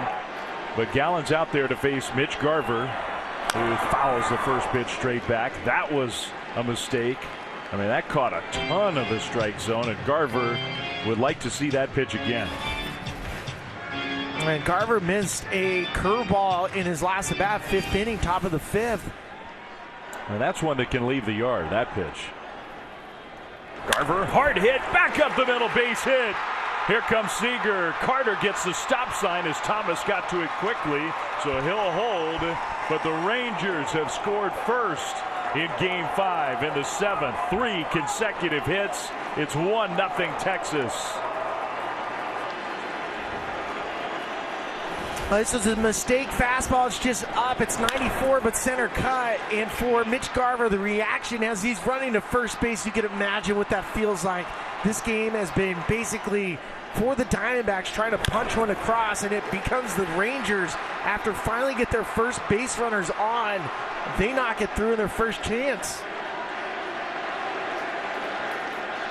Yeah, the emotion from Mitch Garver. He hit it hard and right back up the middle, and now the Rangers can smell blood. They're thinking not just one, but get more. Josh Young chases a slider low. Garver hitting in the Adolis Garcia spot in the lineup, and he acted like the Rangers star who's injured and out. 10-0 when scoring first. They have the first run of the game. Still nobody out. Infield in for the Diamondbacks. Young pulls it on the ground, foul. It's 0-2. See if Gallen can find a way to get a strikeout. At this moment you have to, but 3 straight hits. I mean, the Diamondbacks, they were almost treating Gallen, understanding it's a no-hitter. You don't want to see somebody in the bullpen warming up. That's kind of the code of a no-hitter. But this is the possible end of your season. Yeah.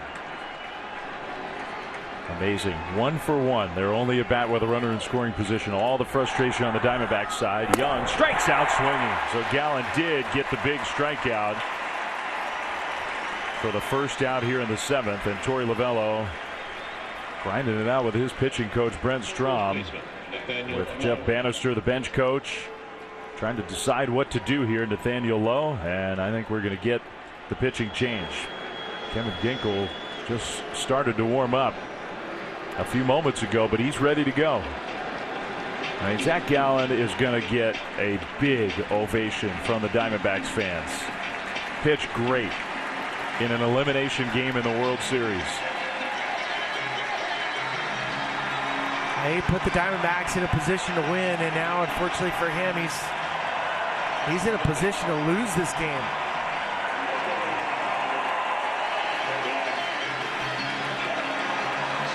This is a huge spot for Kevin Ginkel because the Rangers have scored first, but for now it's only the 1 run. Gallen got the big strikeout for the first out, and now it's up to this Diamondbacks bullpen, which has had a great playoffs to try to keep the D-backs in it. 1-0 Texas in the seventh, inching closer to a possible world championship. We'll be back right after this. And trying to help his starter Zach Gallen and his team, the Diamondbacks, who've given up a run. They trail 1-0, seventh inning, first and third, 1 out. Nathaniel Lowe against Ginkel.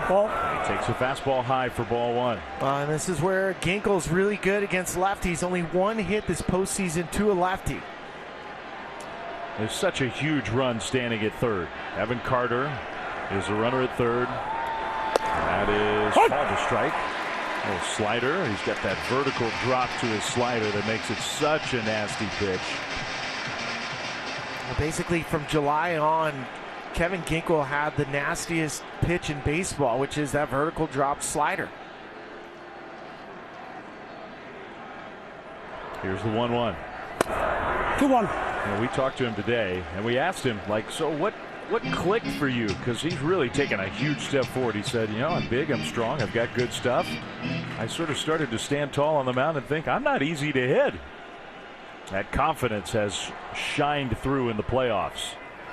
Lowe bounces it to first. Walker, fair ball coming home, and Lowe is not running. They've got Carter in a rundown. Lowe wasn't running. They'll flip Longoria to Ginkel, the pitcher, and he tags out Carter. Now Nathaniel Lowe is saying it was a foul ball. Very late did he break for first. Garver goes to second. Nobody called it a foul. And Lowe's talking to Bill Miller about this.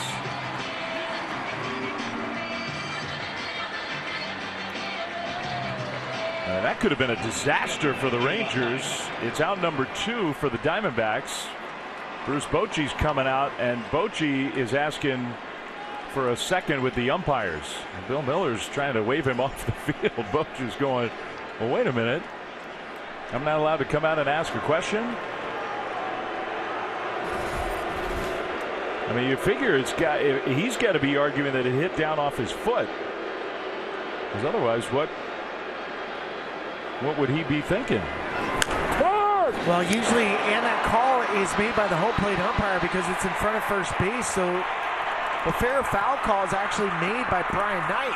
And that must be what Nathaniel Lowe was arguing, that it was a foul ball, not off his foot, just foul. Right. But Brian Knight is the one yelling. I mean, you got to run. Fair ball, you do. You can't just freeze. And it's not a reviewable play. A fair foul call on the infield. So it's out number 2. Jonah Heim Outside. takes outside ball 1. That's a really big play for Kevin Ginkel to come in, and with the runner at third base. Yeah, it does hit foul initially, but then it has that top spin where that's a fair ball. 1-0 to Heim. He takes the ball inside, 2-0, 97-mile-an-hour fastball. Jonah Heim, who's had a quiet World Series, but had a home run last night. 0 for 2 in this game. Kevin Ginkel trying to keep it a 1-run deficit. Got the top of the order due up in the bottom of the 7th for the D-backs. That one is popped up behind home plate. We'll see. Montero coming over. Montero's got room to make the catch. Out number 3. What a job by Kevin Ginkel out of the bullpen. The Rangers, though, break through in this tense Game 5 with the first run of the ball game. You got Carroll, you got Marte, you got Moreno coming up, and we'll see if it's Aroldis Chapman coming out of the bullpen for the Rangers. The best hitters for the Diamondbacks lined up. They now trail 1-0.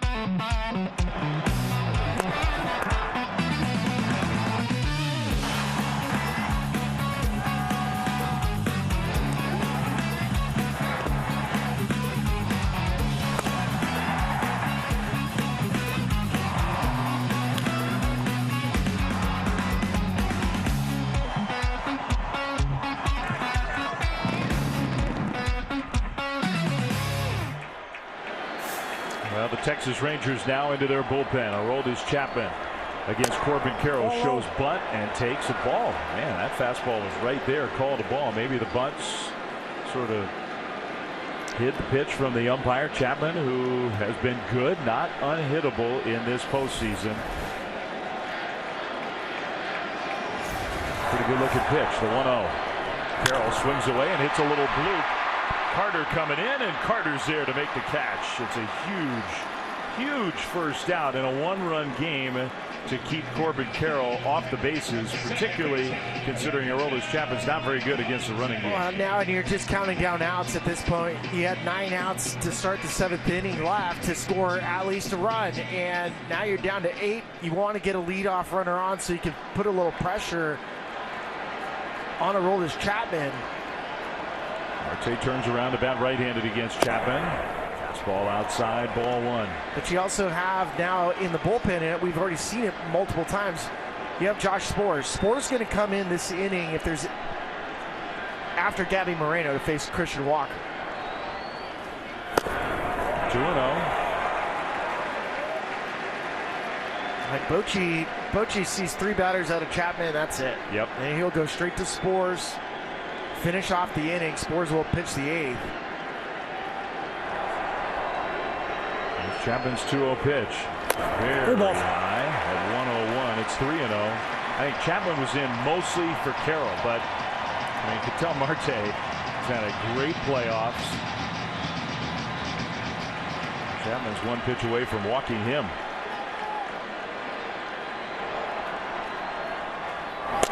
Ball 4. That's ball 4. So a 4-pitch walk to Marte with 1 out. The tying run is aboard for the Diamondbacks.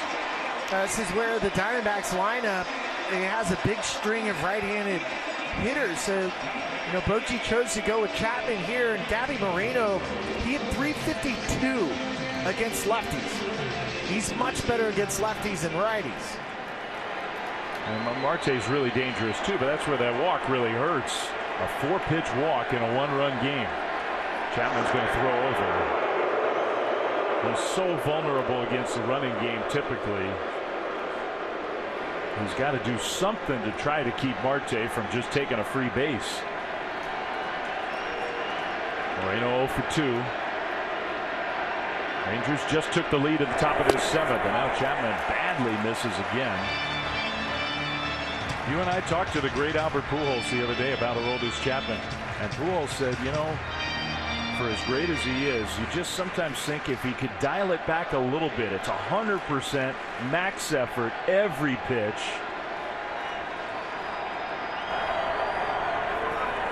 That one's a strike at 99, so he dialed it back to 99. Yeah, he just eases it in there. Well, and he also throws 2 versions of his fastball. He throws a 2-seam fastball and a 4-seam fastball. The 2-seam has a ridiculous amount of movement, so it's hard for him to command it.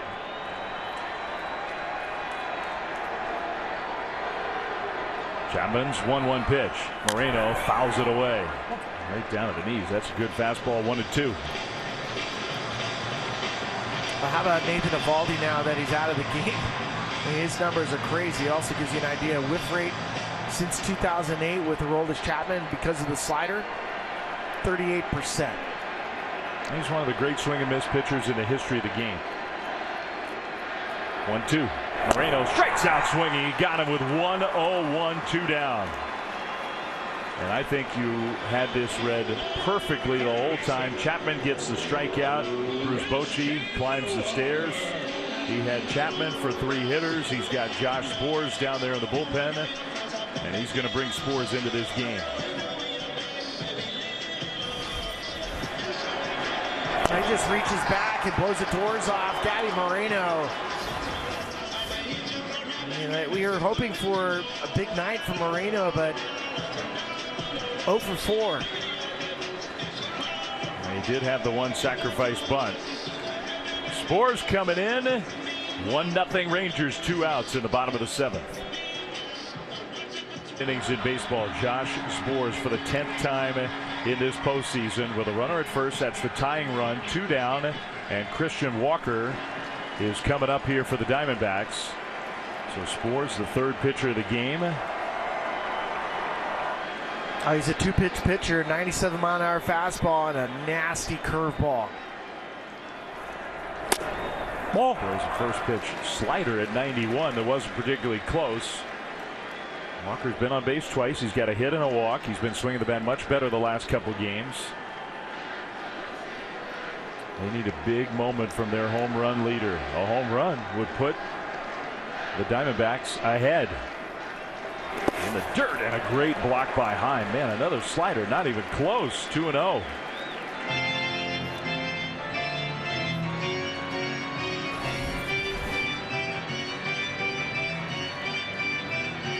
Good job from Jonah Heim, just shuffling his feet, making sure he keeps it in front. 90 feet at this moment, such a big deal. Huge. Let's see if Ketel Marte gets a little bit bigger of a lead. He's got a pretty short lead over there right now. 2-0 pitch. Walker fouls it away. Yeah, good swing on a 97-mile-an-hour fastball. And when you're one swing away from a 2-run homer, you kind of play conservative at first, but we also know the Diamondbacks, when they're aggressive, you're then a base hit away. That's their game. They're at their best when they're aggressive. 2-1. And Walker hits one to center field. Taveras coming in. He'll get there to make the catch. Little awkwardly about belt high, but he squeezed it. Walker frustrated. Kevin Ginkel's going to try to keep this just a one-run Dep World Series. And we have had a great game tonight. 1-0 Texas. And had a hit in the first 6 innings. They finally break through with 3 consecutive hits in the 7th. But they get only the 1 run out of that. Thanks in large part to the guy who's on the mound now, Kevin Ginkel. Diamondbacks fans know, though, their team is down to their final 6 outs of the season. And it's imperative for the D-backs to stay down just a run. Taveras bunts. First pitch of the inning. Ginkel started to call off Longoria, who comes in and makes a play to get Taveras. Man, Evan Longoria, after all these years, he can still play third base. Well, the communication's so key for Longo as he's coming, just breathing down the neck. Really good idea from Taveras. I know he doesn't like the result. I love what they're trying to do. Get that leadoff guy on, get some speed, and then you can hear Longo, I got it. I mean, that's a really hard play because you have to get away from the pitcher and then throw off your right foot. Great play. 1 out. Ball. Jankowski takes a fastball low. Quieter game tonight than last night, where Jankowski was a real hero. 1-0 to Jankowski.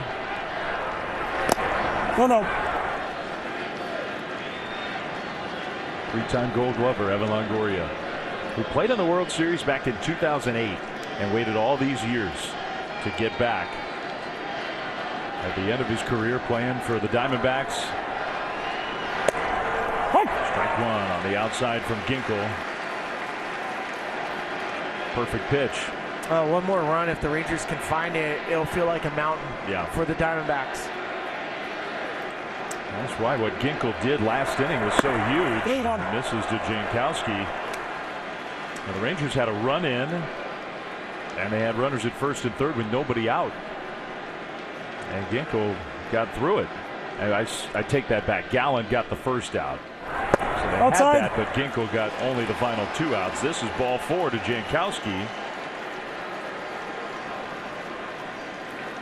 And just real quick, revisit what happened in the 7th. First batter that he faced was Nathaniel Lowe. Yeah, and he get the 3-2-5-1 out of Evan Carter, and then he's able to get Jonah Heim to pop up. But you wonder, should Ginkel have been in to face Mitch Garver? There's Simeon. I'd wonder that for sure. So you had it set up, second and third, nobody out. Garver coming up. Gallen looking vulnerable, and he faced one more hitter and gave up the hit to Garver that scored the only run of the game so far. Jankowski's a threat to run over at first. Simeon fouls that fastball back.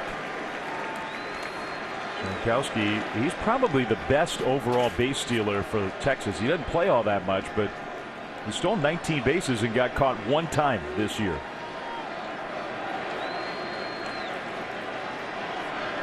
And a throw over.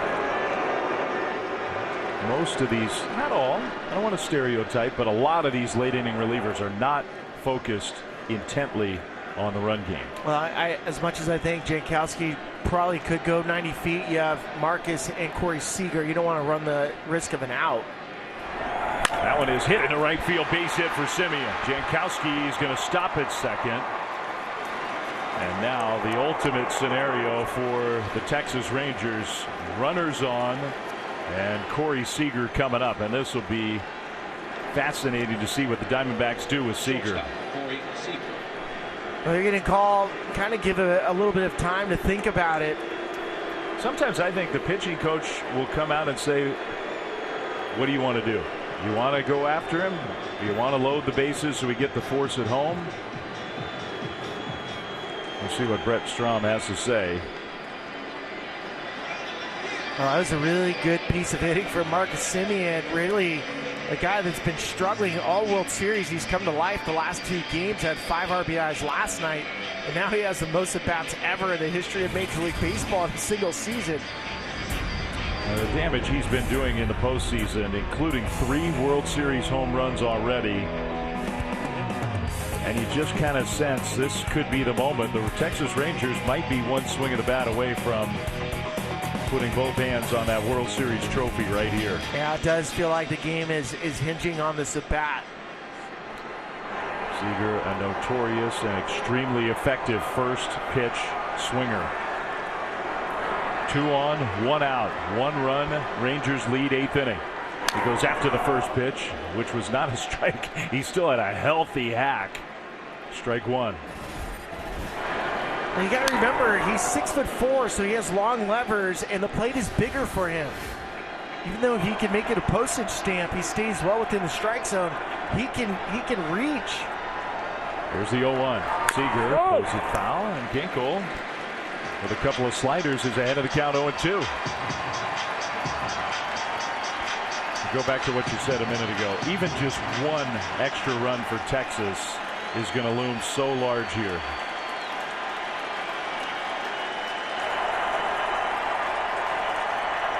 0-2. Seager takes that high fastball. You might see another fastball up, but Seager, he's a very cerebral hitter. He's probably looking for it, and if he's looking for it, he can shoot it opposite field. The 1-2. Got the fastball high. He kind of was leaning back out of the way. 2-2. In this World Series, he's hit as many home runs himself as the Diamondbacks have as a team. 2-2. Good take on that low slider. I mean, if I were Ginkel, this would not be a strike either. Can't be. Stick to the game plan. Dare him to take ball 4. 3-2. Seager takes ball 4. Well, for Corey Seager, I don't think Torey Lovullo is going to be real upset with that. He earned that walk. But now the bases are loaded for Texas. Here you go. You're thinking about what are you going to do to get him out? You throw a ball off the plate, you get him to chase the slider in. Now you have 2 strikes. How do you put him away? Go fastball up. Misses 0-2, misses 1-2, misses down with the slider, goes back to the slider. Seager takes his walk. So now Evan Carter, he takes low, ball 1. The problem for Ginkel and the D-backs is you got the guy who never chases at the plate. Well, and he's a difficult guy to double up, so you need a punch out or a pop up to the infield. Yeah, infield's in, way beyond normal double play depth. Carter takes outside 2-0. The worst walk of the inning is, of course, to Jankowski. A walk here means a run for Texas. Carter had a huge hit last inning. He's been a star in the playoffs. Bases loaded, 1 out, and a 2-ball no strike count. Carter takes a strike. Man, he took one right in there. Lowest chase percentage. Now, he did not play for long as a big leaguer this year. He's brand new, rookie, but the lowest chase percentage of anybody.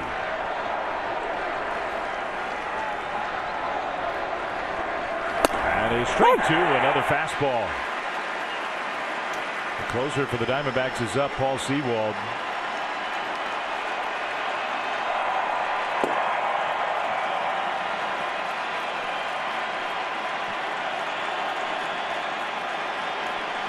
The 2-2. Carter strikes out on that slider. 2 down. Huge for Ginkel and the Diamondbacks.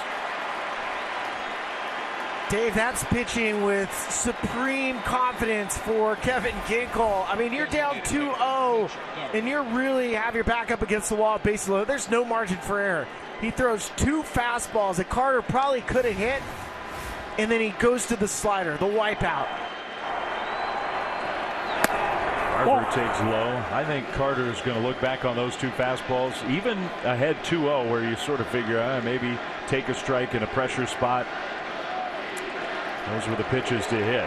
So now D-backs need 1 more out. Carver takes a strike, fastball right in there. Well, it's just because his slider is so good. It is such an incredible pitch. It comes out of the same spot of the fastball. The guys are looking slider, and they miss fastball. Carver had the hit to knock in a run last inning.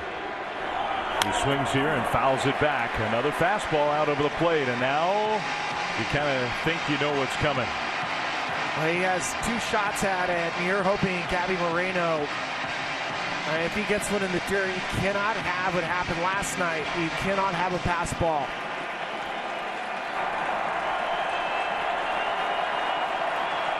The 1-2 in the dirt, and Moreno did block this one. A lot of pressure on the young catcher. No question, but notice how he's really getting down there. He almost stuffed his glove in between the 5-hole.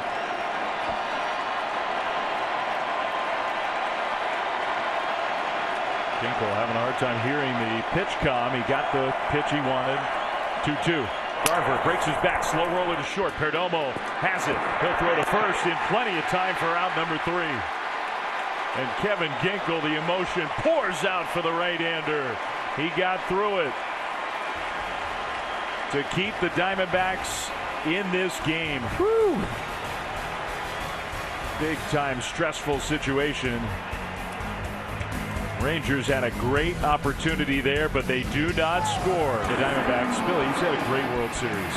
He really has, and for the Diamondbacks, they got him halfway through the season, and he just kind of kept grinding. I mean, he got mad at Torey Lovullo because he got benched. He said, hey, listen, I'm one good swing away from being locked in. And he's rewarded Torey Lovullo. And he has turned into the best hitter right now for the Diamondbacks, and they need him as a leadoff hitter to come through. 8 for 18 in the World Series with 4 extra base hits. The Diamondbacks are down to their final 6 outs in this 2023 season. Bam takes low from Josh Sborz, who's having a hard time landing that slider since coming into the game. You get the final out in the 7th inning. Now pitching in the 8th.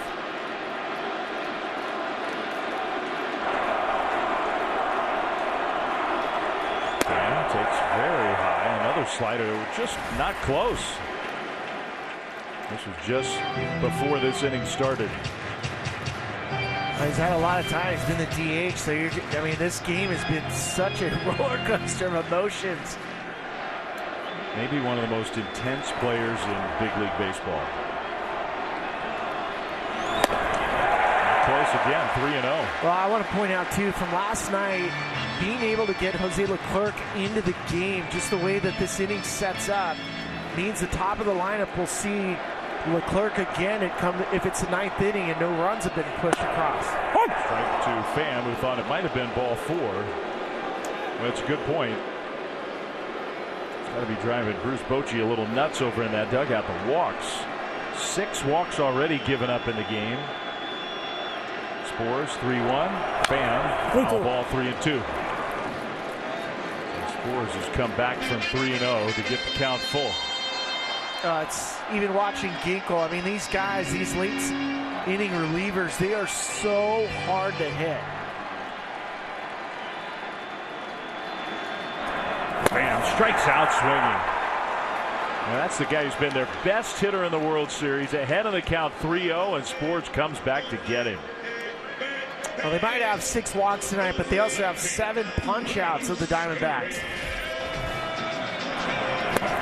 He just reaches back, says, here's a challenge fastball, 3-2, you versus me, and Sborz wins that battle. Well, now Gurriel, 1 for 3. Gurriel on the ground towards short, and a weird hop, but Seager handled it nicely. Low throw, picked out of the dirt by Lowe, 2 down. I don't know what it was about the way that ball skipped to Corey Seager, but that turned into a play that was not routine. Well, it's almost like a pool cue. Sometimes you hit the ball off the handle, you might get some different spin. So it's different spin off the dirt, and then it kicks off. It might have just caught a seam on the dirt. It might have. So now Alec Thomas, he swings and misses at that first pitch breaking ball. Strike one. I've been so impressed by Corey Seager's defense in this World Series. It's been outstanding.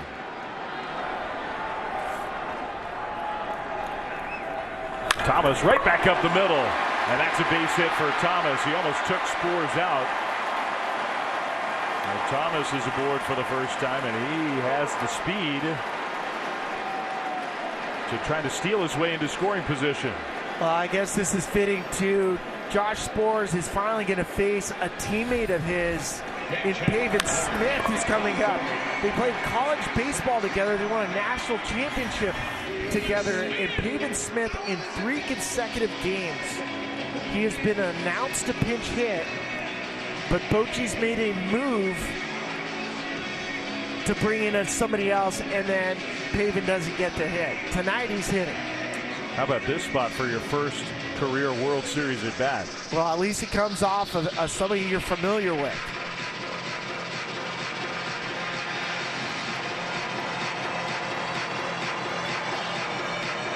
All the friendship, all the camaraderie, all of that put to the side. Right now, between 2 lines, that's your mortal enemy. Don't worry about a Christmas card. He ain't getting anything from me.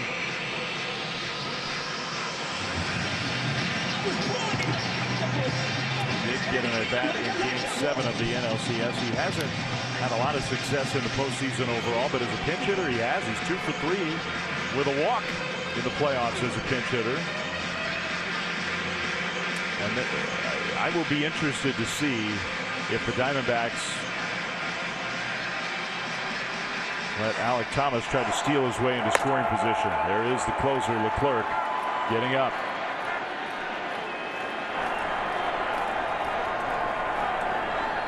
First pitch. Smith takes low.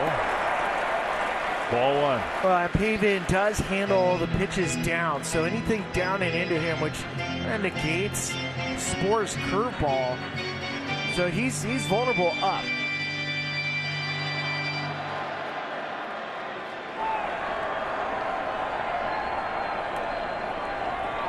Pitch. Right on the outside corner at 97 miles an hour. The other challenge too is if you're a base runner and you steal, you get thrown out at second, you just burn Pavin Smith. Yeah. Because he's not going to play third base next inning.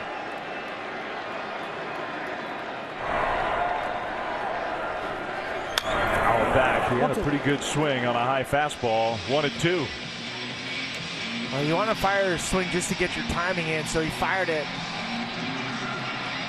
And now Lavella has a decision to make. Do you want to give the green light to Alec Thomas? If he sees it, go ahead and put himself in order so he can maybe disrupt the defense. The 1-2. Smith holds up. Ball in the dirt, and Thomas didn't get a good read on it, so he holds. Check swing. 2-2. Job by Jonah Heim. Yeah, that's a fantastic job sliding over, keeping it in front. But Thomas is in a conservative lead. He's trying to allow Pavin Smith to get the bat.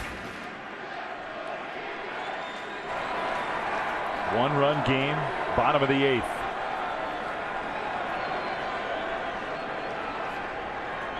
Two. Smith fouls it away.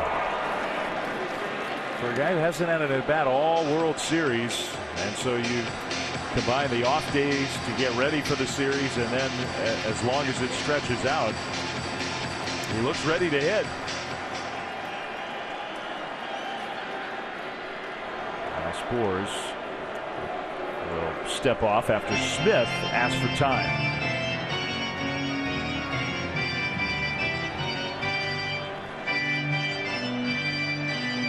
Spores has not given up a hit to lefties. I'm also surprised at this moment now Thomas isn't trying to steal. Me too.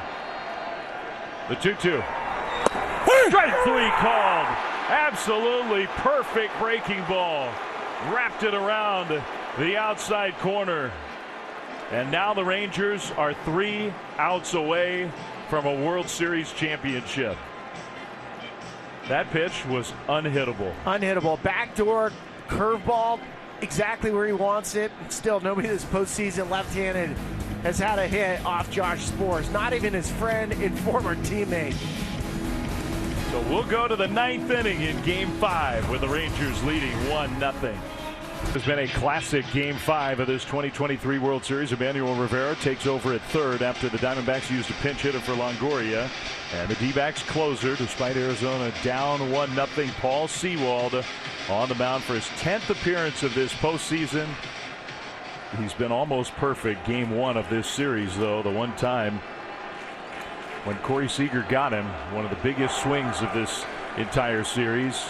Josh Young against Sewald, and he lines one back up the middle, base hit. A leadoff single for Josh Young. We'll repeat what we said last inning. Even just one extra run for the Texas Rangers here would loom so large. First baseman. Well, Josh, he just gets a center cut fastball. Sewald wants this a little bit higher up. He likes to throw the fastball at the top of the strike zone, but Young's waiting for it. And let's see how Bochy plays this inning out. He got low, the left-handed hitter against Sewald, taking ball 1. What a job by Kevin Ginkel tonight out of the Diamondbacks bullpen. Gallen was great, gave up the 1 run. Ginkel helped save him from more damage. Ball low. Call the ball, 2-0.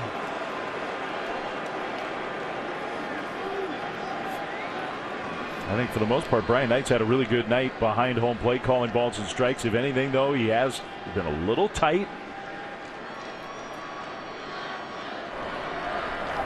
That one is shot into left field, another hit. Nathaniel Lowe with the opposite field single. So Young to second. And you're right, Bruce Bochy now has some options to try to get a huge insurance run. Well, these are called jugular runs if you can get them. It really feels like you put a stranglehold on the game and you can end it. You know, you have Jose Leclerc. It goes 9-1-2. So any sort of extra run, extra padding just provides a little bit of a safety net. Now Bochy deciding what to do here with Jonah Heim, his catcher, up. He's not bunting, and he hits a base hit into right center field. Young comes around third, and Thomas misses the ball. It's rolling to the wall. Low around third. He'll score, and around to third base, Jonah Heim. 3-0 Texas.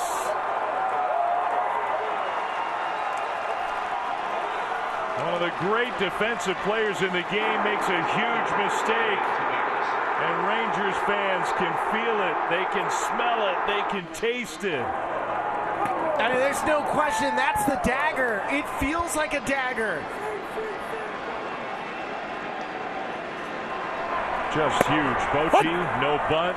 Infield had crept in, thinking it was a possibility, and Jonah Heim just hit it hard and right back through. Right through the middle, and for Alek Thomas, he's trying to get around it, and as you're getting down, he just crossed us his footwork. And that's the worst feeling in the world as an outfielder, especially when he gets past you. There's nobody there behind you but the wall. The Texas Rangers, 3 outs away from a World Series championship, have added to their lead. Infield in, still nobody out. But they want more. Tavares takes in the dirt. 1-2, a single, an RBI, and then a 2-base error from Alek Thomas. 1-2. Gosh, we wonder when the last time that happened to him. Maybe when he was a kid. I mean, that is so disheartening.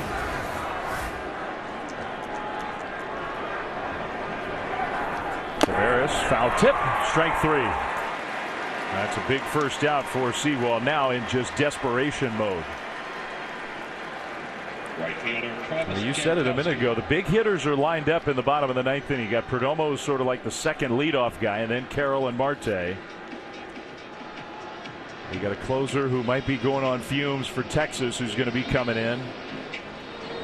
Brent Strom, the pitching coach, wants to talk here with Heim at third, and the ninth place hitter coming up.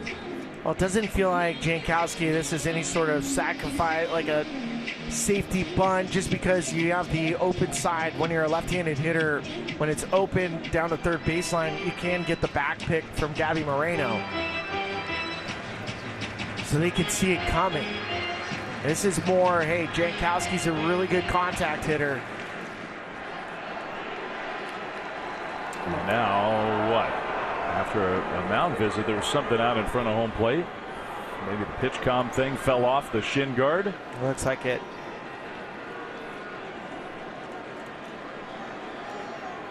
So the infield is in.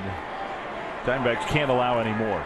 They're down 3-0 now, down to their final 3 outs. Jankowski on the ground, backhanded by Perdomo, and he freezes the runner at third, throws out Jankowski. Well done by the Diamondbacks shortstop. 2 down. Second baseman, Marcus Semien. Beasley is reminding him that was probably not a contact play. Most of the time you do. You want to do contact when it's 1 out, even with the infield in when you have the lead. But your big catcher running. Semien fouls one back. You know, Marcus Semien has come to life in this World Series. And I think it's been a big factor these last couple games for Texas.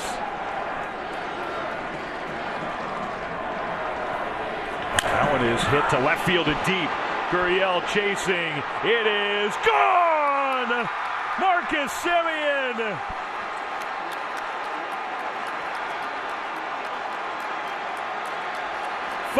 Nothing Rangers.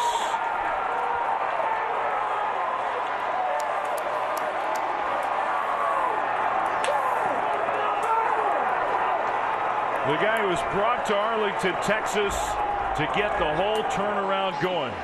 And he just put an exclamation point on what could well be the first World Series title in Texas Rangers history. Second home run in as many games. That one was pounded. What a feeling. I mean, off the bat, he sees it, it's in the air, and the reaction. This guy is the leader of the Texas Rangers. And he looks like he just led them to their first World Series. Sets the tone in there every day, every inning of every day. A little check swing, excuse me, hit for Seager. So it's all going the way of the Rangers here in the 9th inning. They're taking the drama away of the bottom of the 9th. A game that was just full of tension. Right fielder, Evan Carter. And the tension got let out by that guy.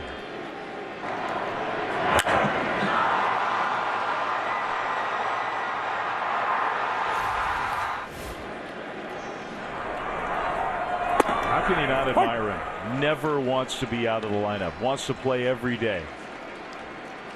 And when you go all the way to November 1st, it's November 1st tonight. You go all the way there, and you're willing to just stay in that lineup day after day after day. One of the game's great players. Well, he had 835 plate appearances, which is the most ever in a major league season. And that one probably felt the best. You know, I waited for 835 to let it all out. Wow. And it's really true that Seager and Semien, those were the guys that the Rangers added pitching after those two. And that was the final piece of the puzzle. But when they signed that combination up the middle before last year, that was the sign to everybody in baseball that this was a team that was serious about getting back into the playoffs and more. And we've seen it these last couple of games. It's been those two and others. But those two have led the way. And now Bruce Bochy, who came here this season, is 3 outs away from his 4th World Series title as a manager. Incredible. I mean, a team that lost 94 games last season, 3 outs away. it's just it doesn't equate, especially the journey from starting in October 1st. Carter goes down on the foul tip, so that's strike 3, and the side is retired. But the Texas Rangers can do something they've never done, thanks to Seager and Evaldi and Spores and Heim and Marcus Semien. A huge 4-run top of the 9th inning. Last chance for the D-backs. Perdomo, Carroll, Marte coming up. The Rangers 3 outs away from a championship. Top of the 9th inning, and it's still not easy to get the final 3 outs of a World Series title. Tell that to Rangers fans. They don't need to be reminded of that. But with the extra runs, Josh Spores will stay out there for Texas. You got Perdomo, you got Carroll, you got Marte lined up for the Diamondbacks. Do the Diamondbacks have one final rally? Well, they are called the Rally Backs for a reason, but it just feels inevitable right now the way the Texas Rangers are pitching. I mean, they've had more than enough opportunities the Diamondbacks have to score a run. They had so many chances early. Huge part of the story of this game. Strike 2. And Nate Evaldi and the Rangers just held the line, somehow got through it. Finally, a run in the 7th. Mitch Garver got the hit that put Texas ahead, and now a 4-run 9th in the dirt.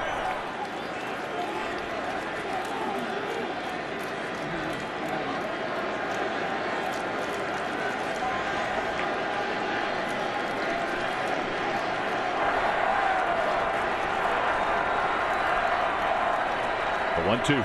Perdomo slashes that one and hits it foul.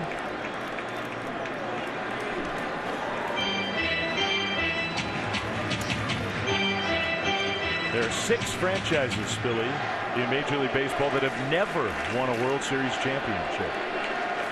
Tampa Bay Rays haven't won one. Colorado Rockies haven't won one. Strike 3 call. Got the low strike there on the breaking ball. And the Rangers are 2 outs away. The Mariners, the Brewers, the Padres, and these Texas Rangers. They can cut that list down to 5 in 2 outs. Yeah, it feels like that, and it's been a rough night for Perdomo. 3rd strikeout tonight, 3 of them looking. This franchise was born as the 2nd edition of the Washington Senators in 1961. Corbin Carroll takes low. 10 years they were in D.C. Came to Arlington in 1972. So 51 years of the Texas Rangers in Arlington without a World Series championship. Carroll pops it up behind home plate. Jonah Heim coming back toward the backstop, and he's got it. 2 down.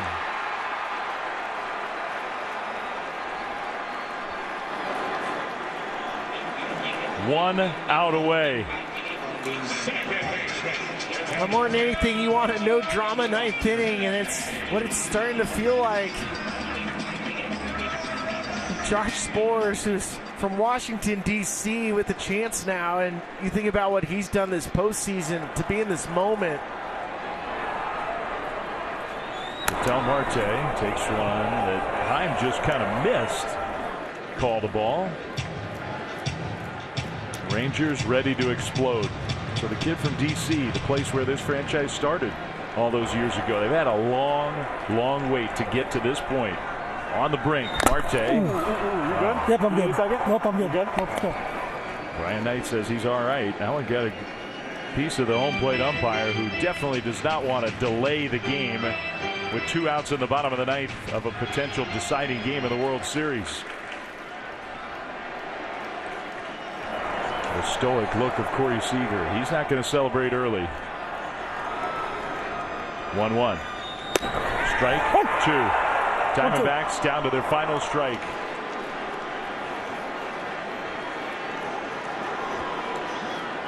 Josh Spores with 2 down.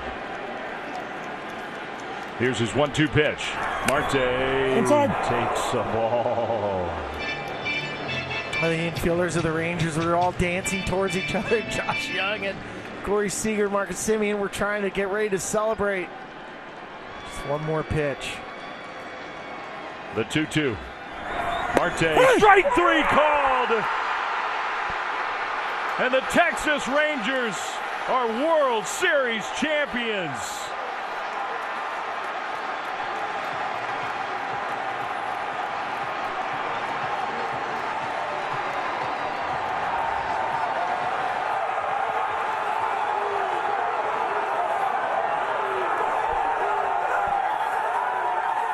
Let the celebration begin from the dugout to the field, to the box upstairs, and all the way back to Texas.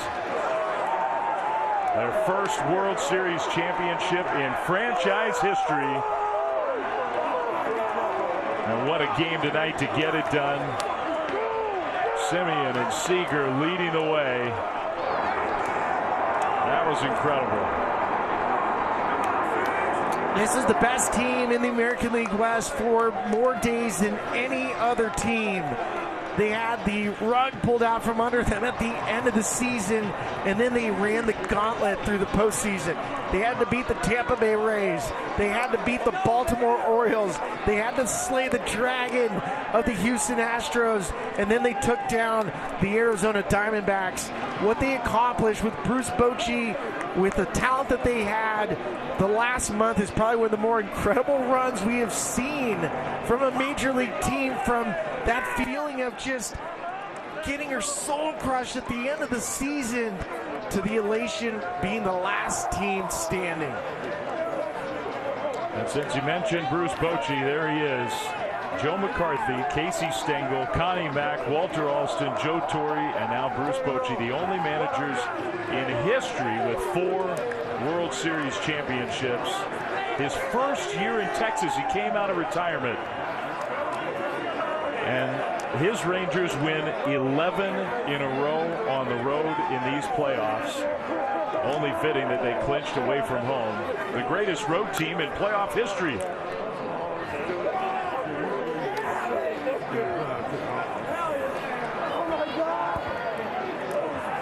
That is just, that scene never gets old. Not for Bochy, not for those players.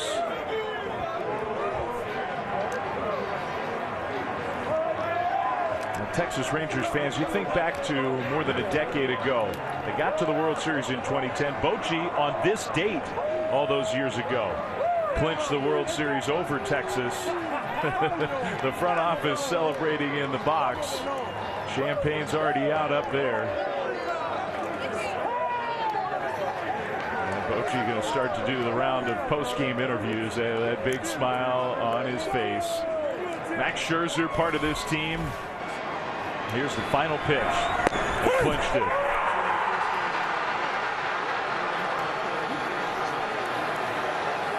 But then 2011, Spilly. The Rangers, maybe no team has ever been closer to a World Series title and not won it than Texas in 2011. And their fans have been thinking about that ever since. Man, they were going down to the final out tonight, even with the 5-run lead, making sure they wanted to see that it was officially done. I mean, the moves that this Rangers team made for the last couple of years, the free agent signs, the draft and developing, to go out there, and then the cherry on top is get one of the most well-respected, renowned managers in baseball. Look at the love these guys share and pour on each other. A special team. And Nathan Eovaldi, you see Nathan running out there to start his celebration. He gets the win tonight in a clinch game. 5-0 this postseason. It's never happened before. 5 wins in a single playoff run for Nate Eovaldi. By a starting pitcher, it's never happened before. Nate the Great, who this spring training, he talked about this Rangers team and the staff that they built. He says it's a championship caliber pitching staff. This was after this team lost 94 games. He was right. There's the principal owner of the Rangers, and I think Bruce Bochy probably just saying, thanks for bringing me here, Ray. I appreciate it. And I'm sure the feeling is mutual. The 9th different team to win the World Series in the last 10 seasons. The Astros, the only repeat in the last decade. It's great for the game, and you wonder, with those two men, with the front office, with the talent they have on the field, We may have a burgeoning superpower in Texas. The Rangers, with all the adversity, I mean, you mentioned trying to put together a much better championship caliber pitching staff. They signed the best pitcher of them all, Jacob deGrom, and then he got hurt. They haven't had him. And then they trade for Max Scherzer, thinking, okay, we'll replace, and he gets hurt. And somehow, some way, they found a way to get it done. Bruce Bochy also matches Dusty Baker with his 57th career playoff victory. 84, that's a big number, isn't it, Joe Torre? And now he's tied the great Joe Torre in World Series titles. Yeah, that number feels like he'll never be caught, but knowing Bruce Bochy, and he truly was, we were watching the moves he made throughout this entire World Series, and even in the postseason, he felt like he was multiple steps ahead of the game, and he was. He has over 2,000 career Major League wins in the regular season. 4 World Series titles is not an accident. No. That man is above and beyond probably the best manager we've seen in the last 20 years, doing it consistently day in, day out. It is not a coincidence that where Bochy goes, championships go. Just isn't. And it's just such a cool scene. You think about all the people out in front on the field, the players, all the work they did from the start of spring training, from the offseason. But then you think about everybody behind the scenes, the front office staff, the coaches who don't get a lot of credit.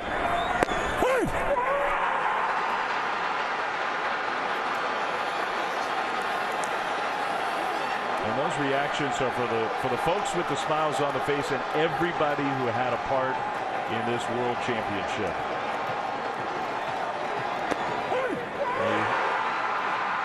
You know, if you read lips, a lot of those guys coming up to Bochy, it's thank you. Thanks for letting me be a part of it. Chris Young towering over everybody in that box. Oh my, what a cool thing that is. Longtime pitcher, great big leaguer for a long time. Worked in the MLB Commissioner's office, came to Texas, put in charge of this franchise and the finishing touches on a World Championship team.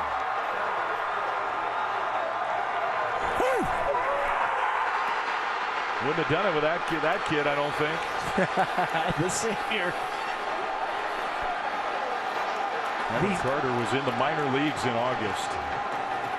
And now look at him. He's to be part of a parade in this 2023 Texas Rangers team. Every 10 years for the rest of their lives, once they retire, you'll see the gathering. They'll be brought to Arlington. Put it on your calendar for 2043. They'll have the reunion. They will, for this group of guys who just did what had never been done before. We'll be back right after this.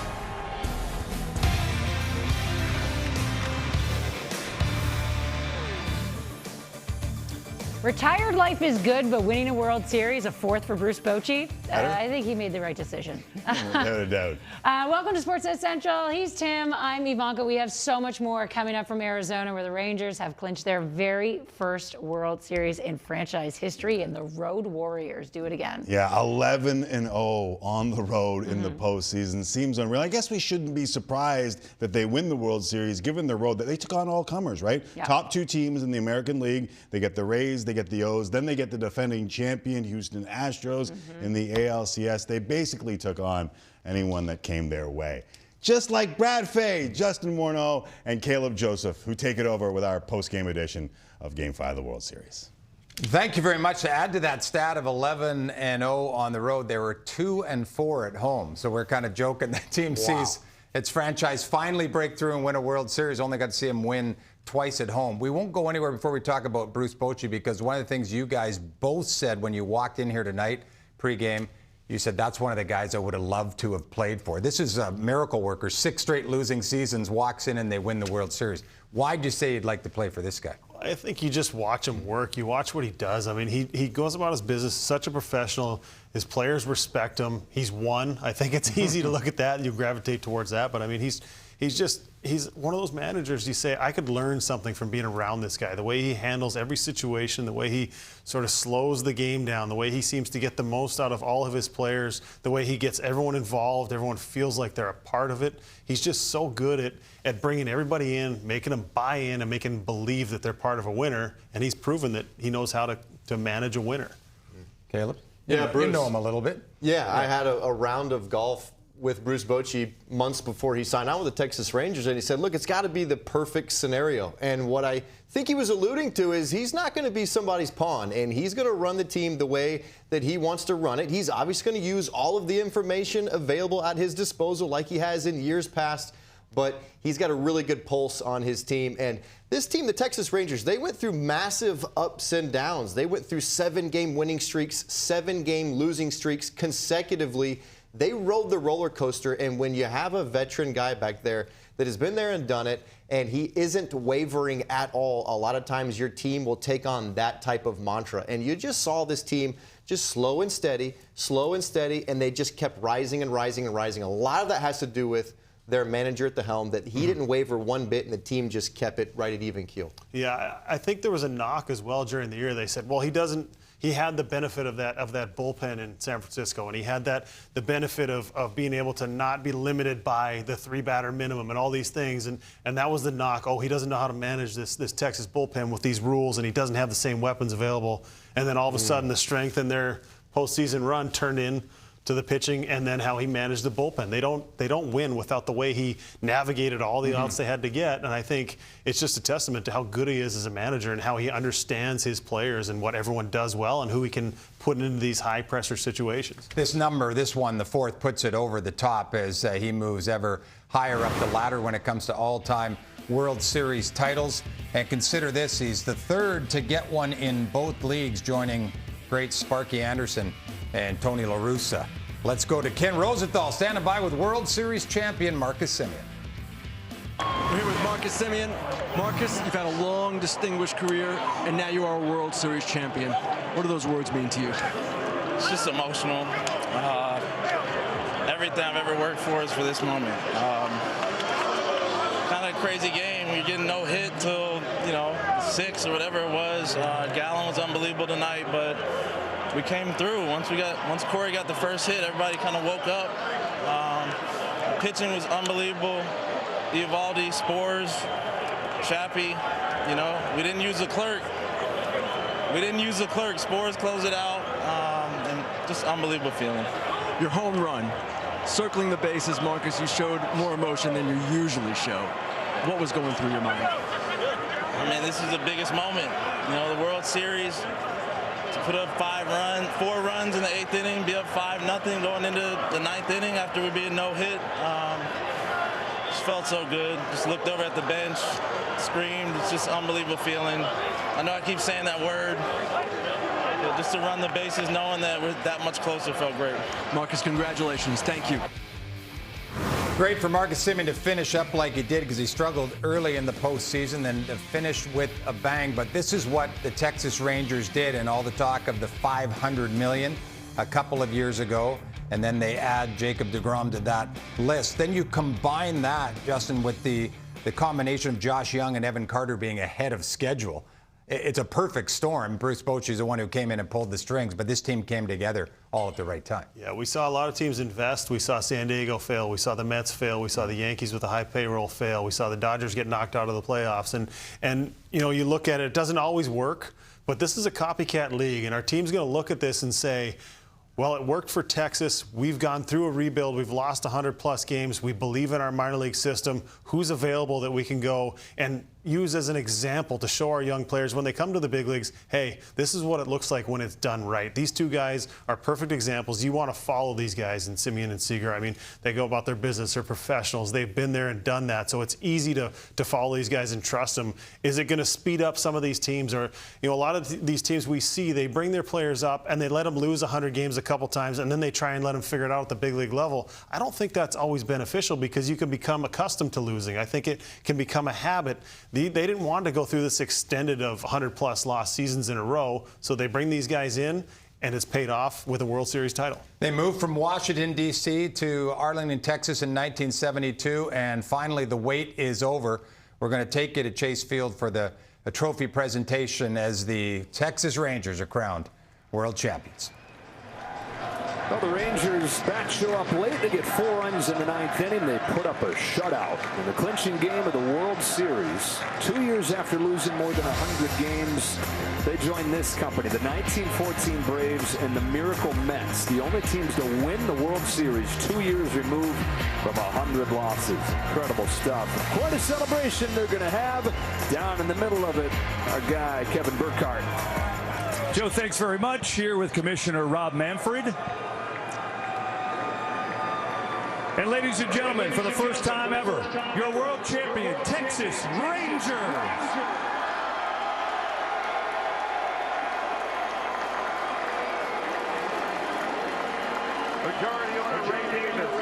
Neil Liebman is here. Executive VP, General Manager Chris Young, Manager Bruce Bochy, and the rest of the Texas Rangers. And now, the fun part, we get to present the Commissioner's Trophy.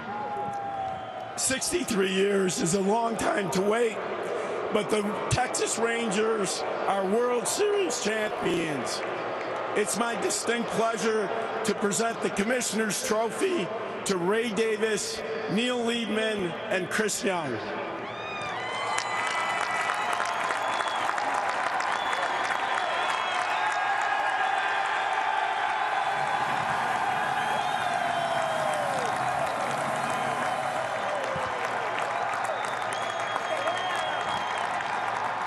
Ray, you came on board, you bought this team, and you went to the World Series twice. You were oh so close.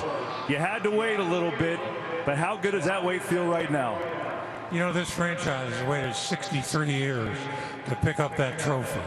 I can't tell you what it means to the city of Arlington, the Dallas-Fort Worth Metroplex. We're just thrilled to death. What do you say to these fans here tonight? Well, thank you for all your support, for your patience. You know, I'm a man of faith, and I've had to hope that we would hold up this trophy one day. We always had that vision, and we never gave up that hope. And here we are. And congratulations. Let's bring in the guy who helped make this happen, Chris Young. See why.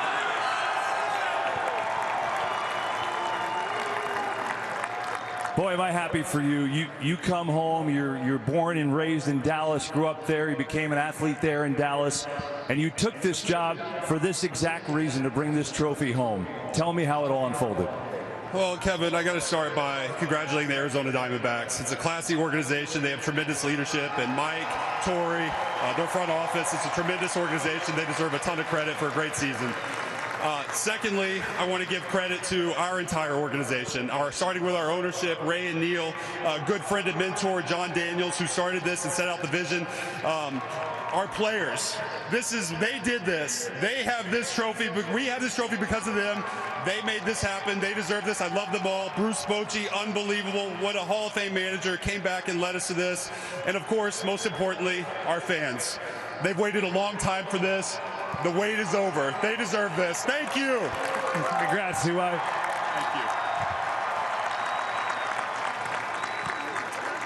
Thank you. Bruce Bochy. Take hold of that. So take us back when your guy Chris gave you a phone call and just kind of asked if you wanted to get back to managing again. You think that was the right answer to say yes? Oh my goodness, it's unreal. I was sitting on a recliner there in Nashville and just enjoying myself when he called me. And I tell you what, I'm so honored to ride with these guys. They inspire me with how resilient they've been. But to get this call, be part of this, I know how blessed I am. I can't thank these guys enough. Resiliency has been a name of this team, right? I mean, you've been road warriors. You didn't lose a game on the road. It started obviously in Seattle, and you go through Tampa and Baltimore and Houston, and here you are.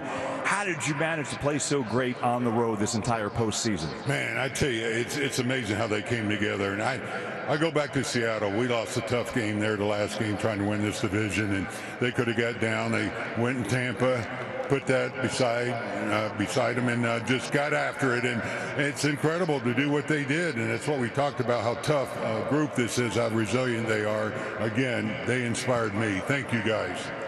One more, Bruce. Let's ask you about Nathan. He's been so good in these big games. You knew that. You know you had confidence in him, and once again, he delivered. What was most impressive about him tonight? Well, that's Nathan. I mean, that's his resume. We had the right guy out there. We knew it, and we had all the confidence in the world in him. He's done it before. We knew he'd do it again, and for him to go out there and match against a really tough guy, it's incredible what he did for us. Number 4, raise that thing above your head, Bruce. Enjoy it. Bruce Bochy, ladies and gentlemen, there we go. And now we have one more piece of hardware to hand out. The Willie Mays Most Valuable Player Trophy presented by Chevrolet. Is there any doubt? Corey Seager. That's all yours. How about this? You're the 4th player ever to win 2 World Series MVPs, Corey. How did you do it? Just behind this team, it's a resilient group like they were saying. We're just happy to be a part of this team and how we grind it and play through it. It's awesome right now. When you came here for this person, but take me through the vision that you talked about when you came here and what you hope to do and to bring this trophy here. Yeah, it's a lot of credit to them, a lot of credit to CY, a lot of credit to our ownership, on having a view and bringing in people, and it's truly incredible, to have this group behind us and to be world champs now, man. It's crazy. The most impressive thing about these guys standing with you is what? Cards? Yes, cards. Hey, whatever works, right? Yeah, no, but really, the resilience of this group is just the fight, man. The fight's what it is. Hey, for the second time, you've got this MVP trophy. Enjoy it. Congratulations, Corey. Thank you. Corey Seager, the MVP. And one more time, ladies and gentlemen, the world champion, Texas Rangers.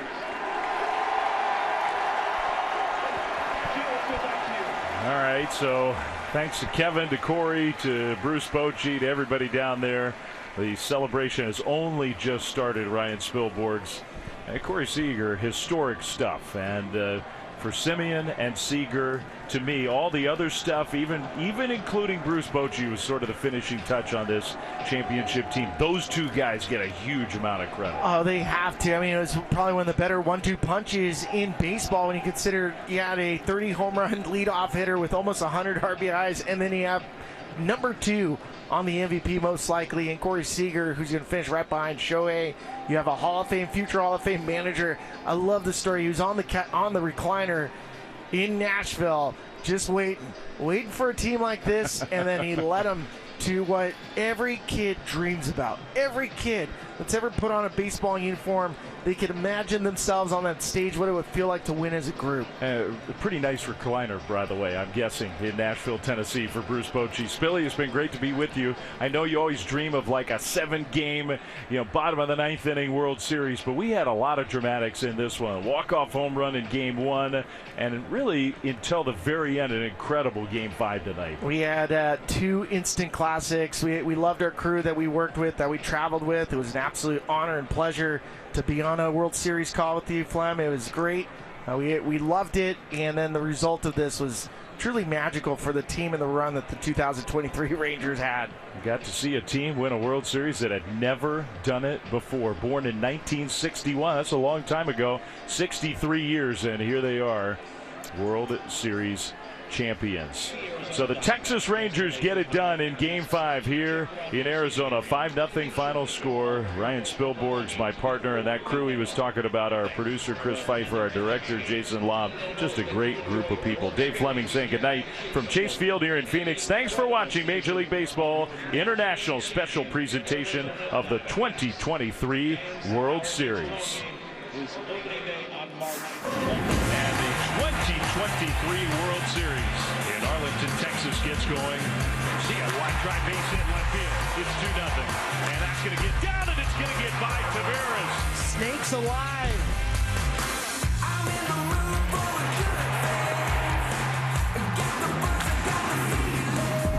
Corey Seager stands right field. This game is tied up. It's gone. A walk-off extra inning home run. Victory is sweet, yeah, the sun can't find. You just gotta say goodbye. 6 beautiful innings from Merrill Kelly. All the way to the wall. It is gone. And here's a new star. Another hit for Tommy Pham. He's played in 18 career playoff games, and he's gotten at least 1 hit in all of them. This Diamondbacks team, so much credit after the gut punch of last night. They came back in a huge way to even this series up at 1 game apiece. Gorgeous Phoenix evening with the roof wide open at Chase Field, and Walker is going to run through a stop sign. Here comes the throw. He is out at home plate. Corey Seager drives one to deep right field. Gone. He knew it. Everybody knew it. What a swing. He's gone back down into the tunnel, maybe to come out of this game. What's that, oblique? Oblique area, that is not what you want to see. And the Texas Rangers still undefeated away from home in this 2023 postseason.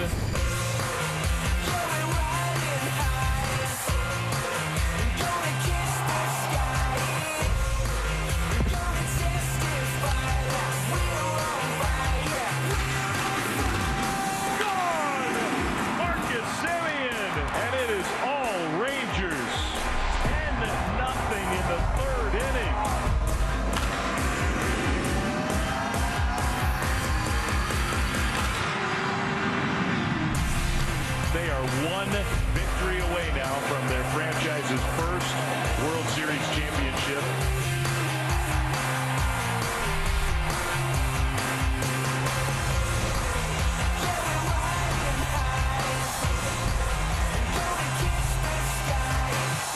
That is going to be caught by Evan Carter. What a play. 3 consecutive hits. It's 1-0 Texas. It is gone. 5-0 Rangers. Strike 3 called, and the Texas Rangers are World Series champions.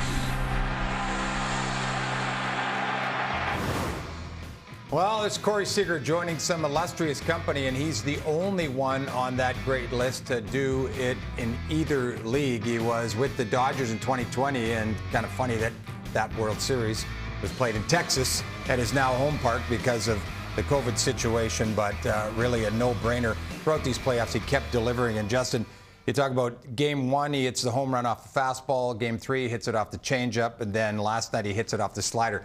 But we'll get to the defensive part in a moment because this guy's a complete ball player. But that just tells you he's difficult to pitch to. It's pretty tough to say what your strategy is going to be. Yeah, we highlighted him in the pregame show because of what he does offensively, how elite he is, how tough he is to pitch to. He does damage on all pitches.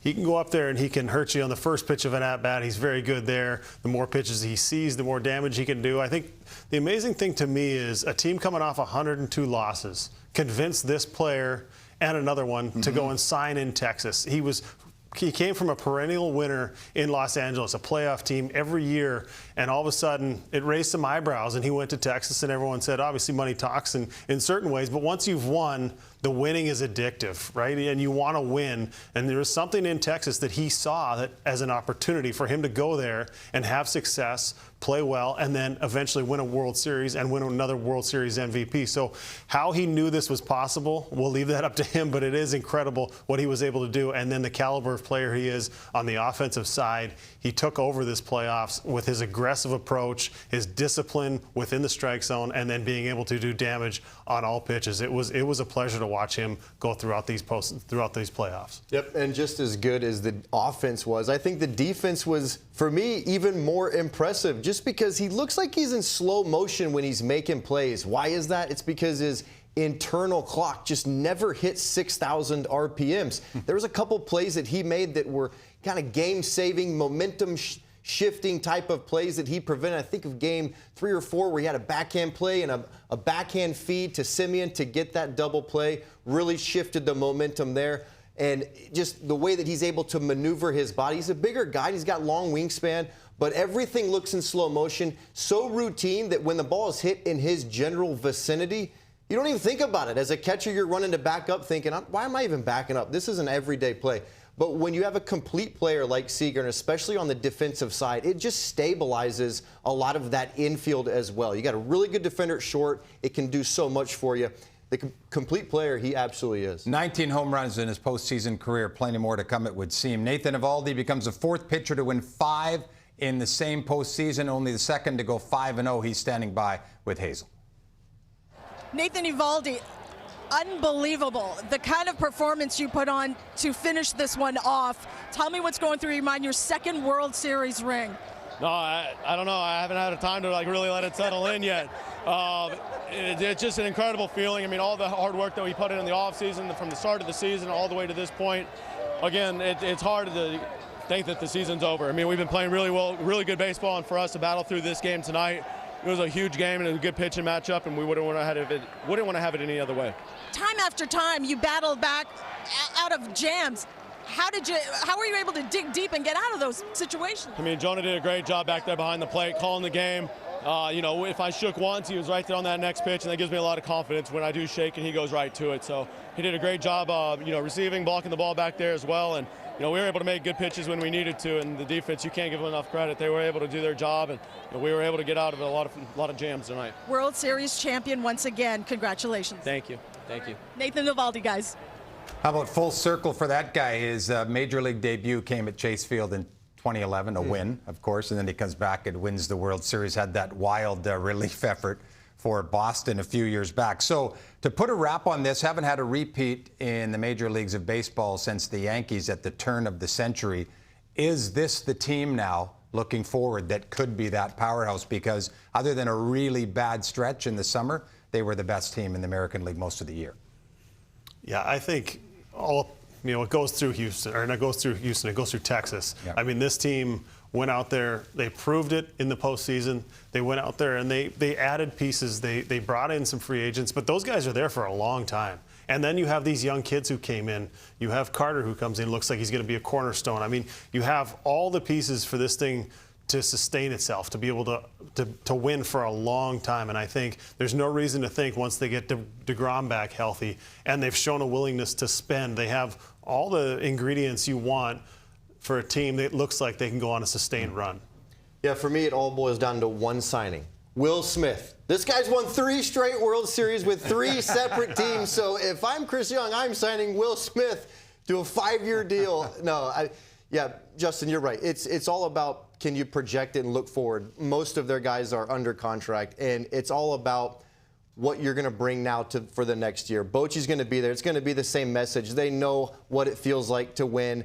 And when you have those type of established players that have now won, that's how Houston did it. They had younger players that came up, and they had mixed in some veterans, but then they got a taste of winning. They learned how to win. And I think learning how to win in the postseason is incredibly important, and it's really, really valuable. Now, they're never going to play on a bigger stage, and they've excelled at the biggest stage, so that gives them a leg up as well. So a bunch of fans back at Globe Life watching on this night. There'll be a parade in the streets of Arlington, become the 9th city to get a championship in all 4 of the major sports. 112 days until spring training, if you're wondering. That'll do it for us. Send it back to Sportsnet Central.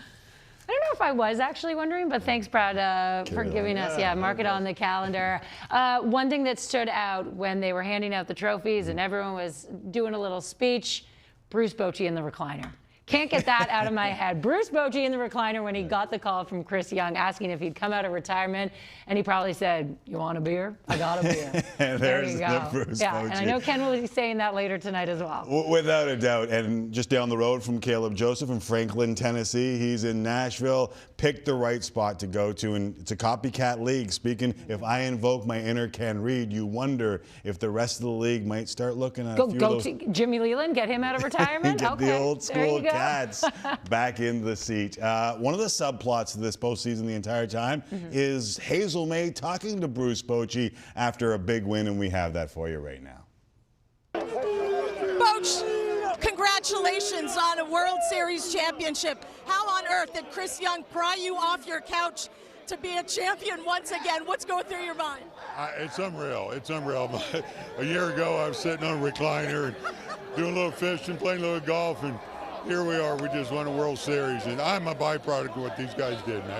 It's unreal. Time after after time, you guys had to battle through injuries and adversity. What is it about this group that you guys always came out on top? It's as determined a group, as resilient a group as I've been around.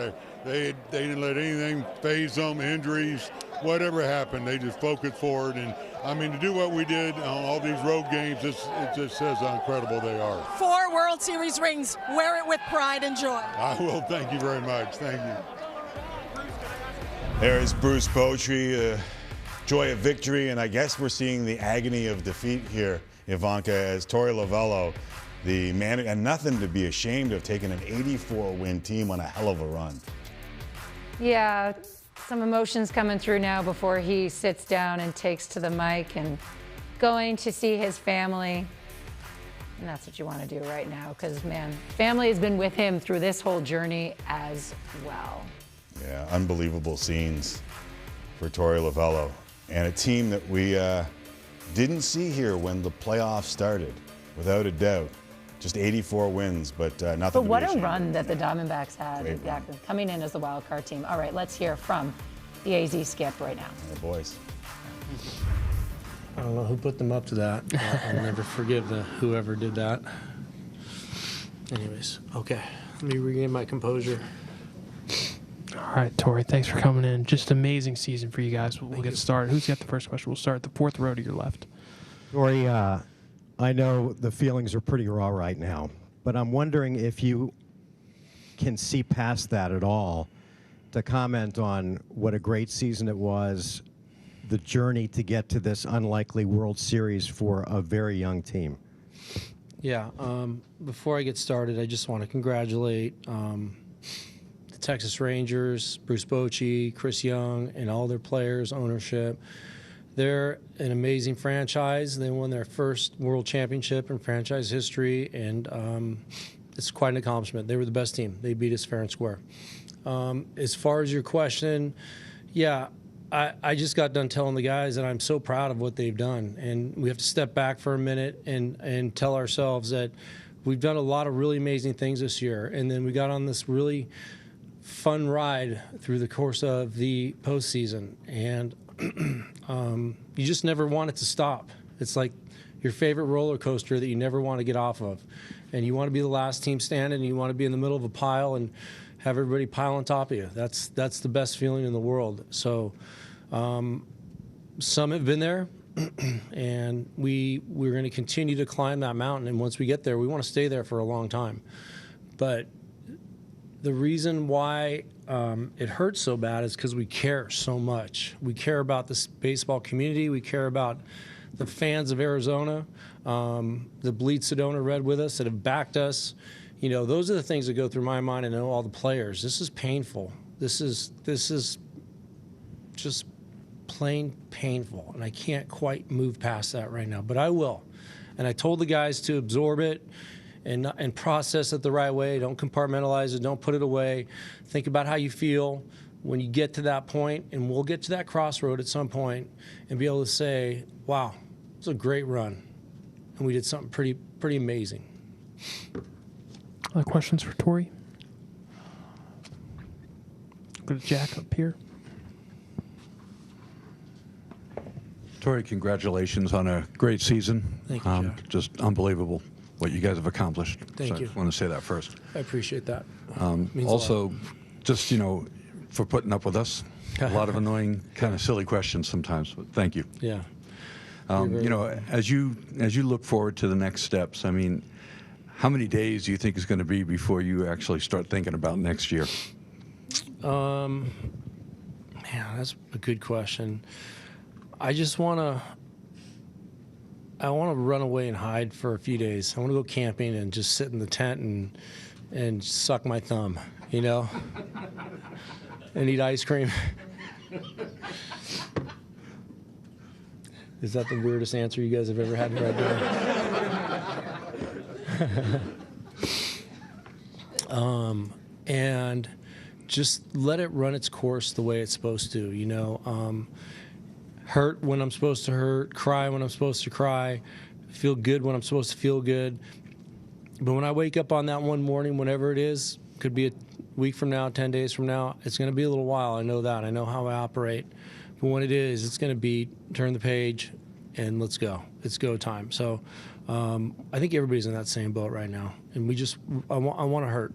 I want to hurt because I want to remember what this feels like because I never want to feel it again. And everybody knows that feeling that I'm talking about, whether it's personal, something personal or something professional. You want to move off of these moments, but I'm not going to run away from it. Third row on your left, Dan. What can you say about Zach and the way he responded tonight and what he gave you given his struggles up to this point? It was everything that he could possibly give us and then some. I was Zach watching the way everybody else was. It was no hits through whatever 6 1/3. I don't know exactly what it was, but he answered the bell. He came out fighting and he was slugging it out. I feel like had we scored some early runs, it would have been a little bit of a different outcome. But we didn't, and he kept us in the game. And without him, we wouldn't have been in the position that we were in. The game really was in the balance until the 9th inning when they blew it open with 4 runs. And that's what good teams do. They did that on their own. But at the end of the day, when I walked in this ballpark today, I knew that Zach was going to be our starting pitcher, and I felt really good about it. I know what's inside of him. I know where his heart is, and he didn't let us down. Up front to your left here. Torrey, congratulations on the season. Thank you. That bunt by Gabby, was that something that was called, improvised? Can you walk us through that?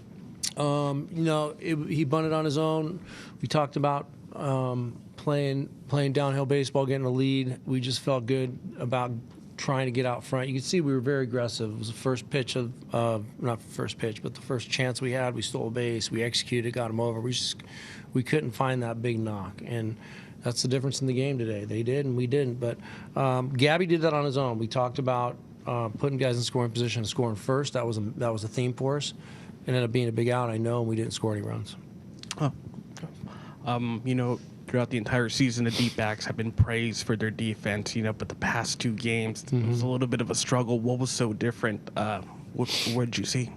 Yeah, inside of the day today and yesterday a little bit, it was kind of a grinding type of feeling. We weren't playing freely defensively, and you see what happens when you make mistakes like that, and you do it against good teams on this level.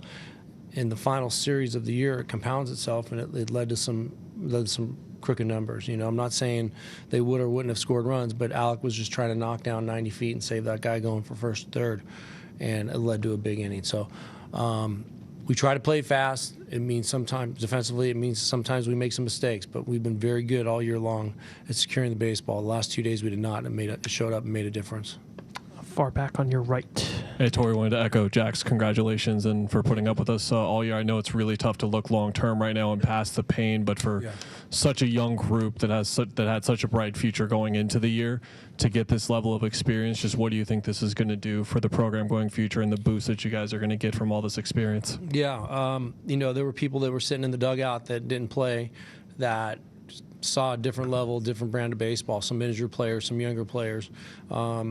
And, I'm just reminded of where we're trying to get to every single day. It's what motivates me when I get up. Like, where does this journey take this organization, take me every single day?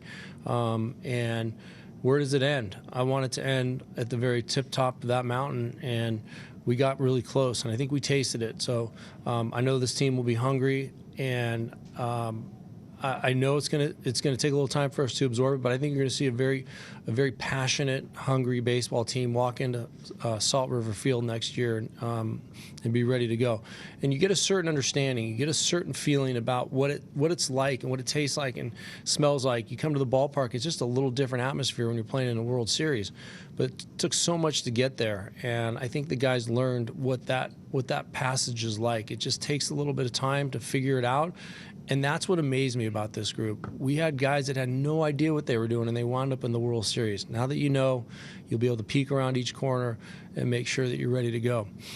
I'm reminded a couple things that you just don't quite understand the sacrifice and the commitment that shows up every single day. Once you get there and once you get that feeling, it's what drives you and motivates you through those lean days of the middle of the season, of the dog days. That's what helps you fight. This group is grown up, and there is a certain type of glue that's going to hold them together now, and that's called something about it's called, being in the World Series but not winning a World Championship. Really good stuff from Torey Lovullo there. Really good stuff. We talk a lot about Bruce Bochy and just wanting a beer. But I mean, from now on, I'm going to know Lovullo as a guy who wants to run away, go camping, sit in a tent, suck his thumb, and eat ice cream. Because haven't we all been there, have those days? What ice cream is that for you? Like, is a mint chocolate chip? I'm actually not an ice cream person. But you know what? I will take that. What? Not a beer person either. So, it's okay. But that's how I'm going to Maybe a remember Rocky that. Road or a Heavenly Hash for Uncle Timmy over here. That but was great again, stuff. a great run. And to think, I mean, he had Nick and Connor, who are his two sons, his daughter Taylor there to start with all the tears and then kind of compose himself and talk it through with the reporters there. Obviously, as you mentioned, great stuff from Torey Lovullo. So you can cross the Texas Rangers off the list of teams that have never won a World Series. We are now down to 5: Padres, Brewers, Mariners, Rockies, and Rays. All right, we're going to take a quick break, but when we come back, Ivanka Osmak, we will continue our post-game show as the Rangers